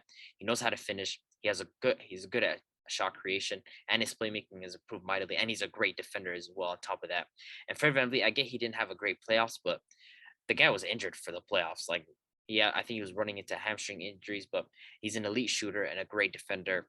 And to me, those two, it's just like Toronto basketball in general gets underrated a lot, especially a guy like Siakam. Like he gets disrespected way too much, especially since the bubble series that he had. But I have them right here above these other duos solely based on the fact that Siakam's track record, especially these playoffs. We saw the last 3 games against the Sixers. He showed up. So I have them right here. I don't respect FEV like you do, man. I don't see the hype around Fred VanVleet, but I respect Fred VanVleet. I don't know. To me, it's average point guard. You get to that 18 points per game, whatever. But For me, I got Trae Young and Dejounte Murray here. I like this new duo that the new addition to the Hawks here. I feel like the offense is gonna be a little better. They got another ball handler on the team. I feel like Trae doesn't have to control the offense like 98% of the time. He had the ball in his hand 97% of the time. Offense ran through him. I just might as well make it 99. Dejounte's gonna turn it down to like 85, 82, around the 80 mark. So I feel like if Trae plays off ball more, you can see a little more better production from him. I feel like it's gonna be nice with Dejounte as a 2, and it helps him defensively in the backcourt as well. Dejounte's a phenomenal defender. So I got these guys right here. I don't gas FVV like that, but we're gonna keep it pushing. Yeah, this one was a hard one for me because I had a few people in mind, but I'm gonna have to agree with Big H here. I know in previous episodes I mentioned Darius Garland and Donovan Mitchell being a better duo than these two guys, but I'm gonna have to retract that statement because right here at number 6 I have Trae Young and DeJounte Murray, just based on the fact that my question marks for these two guys was just based on fit, and after doing some extensive research, I just feel like even if Trae Young is not playing off ball on a Steph Curry type beat, they're still going to be able to make it work. Trae Young is one hell of a player. There's nothing I can say to, downplay that. He's just one great player. And I feel like DeJounte Murray is just going to fit right in. DeJounte plays defense. He can facilitate. He can score at the basket, and he has a little mid-range on him. I mean, I get it. He can't shoot threes, but his running make him shoot at a pretty high clip, running right beside him. So I feel like these two guys it's just gonna be like a glove, just gonna fit on pretty smoothly, and they're right at number 6 for me. So we'll go ahead and move on to number 7. Number 7, I have the 2 that you just mentioned, Trae Young and DeJounte. The reason why I kind of taxed Trae Young and DeJounte here was one, the fit seems a bit awkward. When I think about it, again, like, I don't think we can be expecting Trae Young to be in any sort of Steph Curry role, or even close to it, to be honest, because Trae Young is best as the on-ball player. He's going to be the playmaker in this offense. And the thing is yes, we can say DeJounte Murray is going to cut and get to his spots, and I think he's going to make Trae's role as a playmaker a little bit easier. But it's just like DeJounte's not a natural shooting guard. Like, I have D Mitch and Garland lower than these guys, but it's just like DeJounte isn't a natural point guard. So it's just like, what is the fit going to be looking like for these two? Like, how are they going to be staggering minutes? Like, what's DeJounte going to be doing most of the time when he's off the ball? Is he just going to be cutting? Because to be honest, if you're going to be productive as a duo, you need to be able to shoot, especially as a shooting guard. You need to be able to shoot from the outside. So that's what scares me about this duo. And then another reason why I'm taxing this duo was that Trae Young playoff series. The guy he played against us. I get he didn't really have a second option like that, but he was terrible in of himself. Like, he was below Trae Young standards, and no superstar is going to have a series where they average 15 points. Like, I don't care on terrible shooting and the amount of turnovers that he had. I think at one point he had more turnovers than he had 3-pointers made. So that should just explain how bad of a series that Trae Young's had. So I have to tax him for that. It was an awful series, and it might lead into like small guards. Can they be number one options on the team? I guess Steph Curry, but Steph Curry to me is an anomaly. But can a small guard be your number one option on a championship team? That's a bigger question in my mind. So I have Trae Young and DeJounte at number 7. For 7 for me, I got Pascal and Fred VanVleet. I mess with Pascal as a player. I feel like he's a great player and a great sidekick to Kawhi when they won the finals, and he progressed crazy after that. But as a sidekick with Fred VanVleet, I don't know if they're going to do much in the playoffs. They didn't really do much last year, although FVV did get hurt. But Siakam's a phenomenal player, and I got them at 7 here.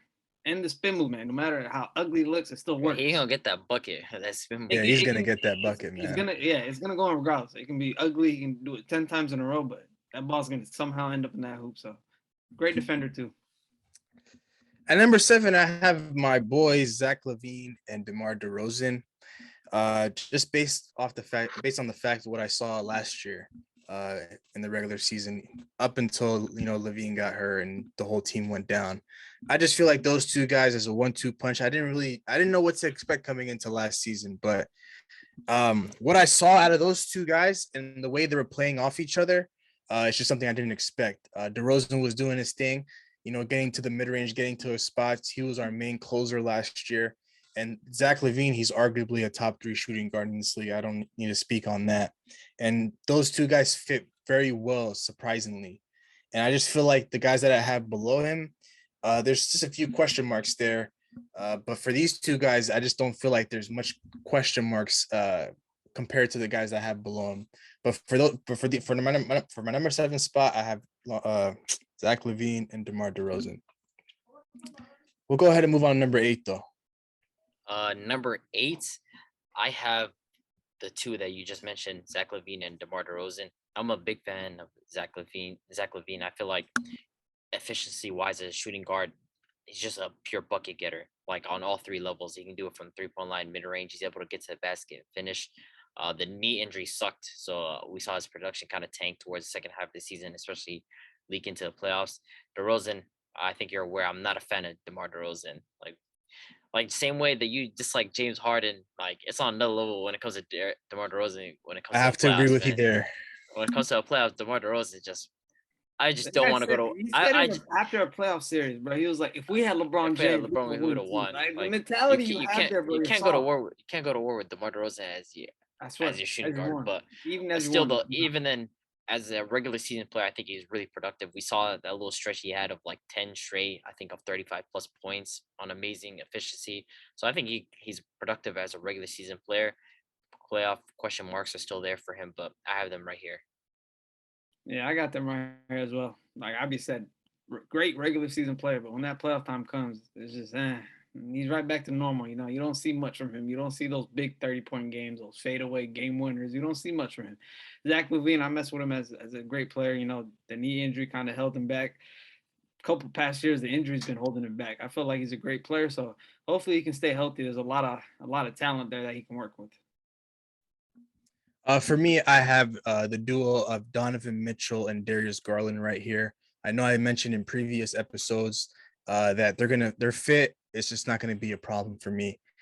Donovan Mitchell, we know he's a 2 guard and he's a straight bucket getter. I feel like he had to play make a little bit in Utah alongside Mike Conley, but I feel like he was just a primary ball handler. But now on this Cavs team, where you have a rising star in Darius Garland, where he can score the basketball and he can facilitate the basketball and get everybody involved. I just see no problem in terms of fit I don't see fit being an issue when it comes to these two guys. But the only question mark that I have for these two guys is how bad they're going to be defensively. I know Abdi mentioned that in previous episodes. We just don't know. We know they're going to bring it offensively, but what are they going to do defensively when they go up against elite talent? They're just going to give up a lot of buckets. It's just going to be a high-powered offense versus another high-powered offense. And I really don't know what to expect as a team for the Cleveland Cavaliers. But as a duo, I know these two guys offensively will bring it every night, and these two guys will get the ball rolling for the Cleveland Cavaliers. That's why I have them right here. And now we move on to the very last one, I believe, number 9. Like Number 9. you guys have all seen the clip. I have Darius Garland and Donovan Mitchell. I'm not going to talk about them defensively. I think it's a horrible fit. They're going to be productive offensively, but again, that backcourt, they're going to give up 60 a night. That's all I got to say. Yeah, that backcourt giving up 60 and 9. Y'all two know I really don't like Donovan Mitchell like that. I feel like he played too much hero ball, shot chucker. Yeah, he said that he playmaked a lot, but having the ball 88%, 90% of the time in the game, I really didn't see him play make at all. It was a lot of him. Not necessarily play make a lot, but he had to run. He had to run the show for them. So he had to get the buckets. Had to kind of dish some dimes here and there. It was all on him. Get Majority deep of into the paint. If he gets double teamed, he still looks for the shot, and it's just, hey, I'm gonna throw it out to whoever's open. It's not really playmaking, but I'm defensively, I don't like these two in the backcourt, so I feel like it's gonna be tough. Yeah, for me personally, I'm gonna wrap things up for my list. I have Fred VanVleet and Siakam here. Might surprise you guys. I'm just not that big of a fan of Fred VanVleet. You know, being an undersized guard, I mean, I get it. You know, it was a good story when he won the chip with the Raptors in 2019, and you know he got his buckets on Steph Curry and whatnot, and he's gotten better as the years gone on. And he has a good story, but you know, being a top guard in this league, I don't see that from Fred VanVleet compared to the guys that are above him on this list. And Pascal Siakam, I'm still holding that bubble performance over his head. What he did in the bubble was just terrible. Had a lot of money going on that series as well. So he didn't. That spin move that he was doing just wasn't effective. And I mean, I get it. He's a good player and he's a up and coming player. He's great. I wouldn't say up and coming. He's a good player.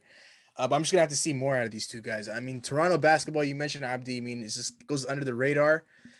They're just a hard fought team. They play 48 minutes every night with Nick Nurse. They don't take games off, and they play hard in the regular season. But I'm just gonna have to see more out of those two guys compared to what we've seen them win the chip, and then after that's kind of been on a decline. So I don't know what to expect. I mean, I did like what I saw out of them 2020, where I think they had one of the better records in the NBA.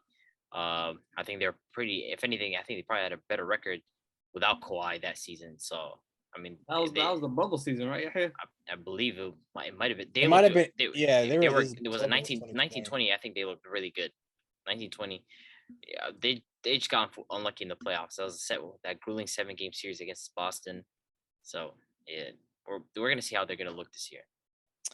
Yeah, I'm looking forward to this upcoming NBA season. I know it sounds like it's a long way from now, but it'll just like the NFL season, it's gonna be right around the corner for the NBA.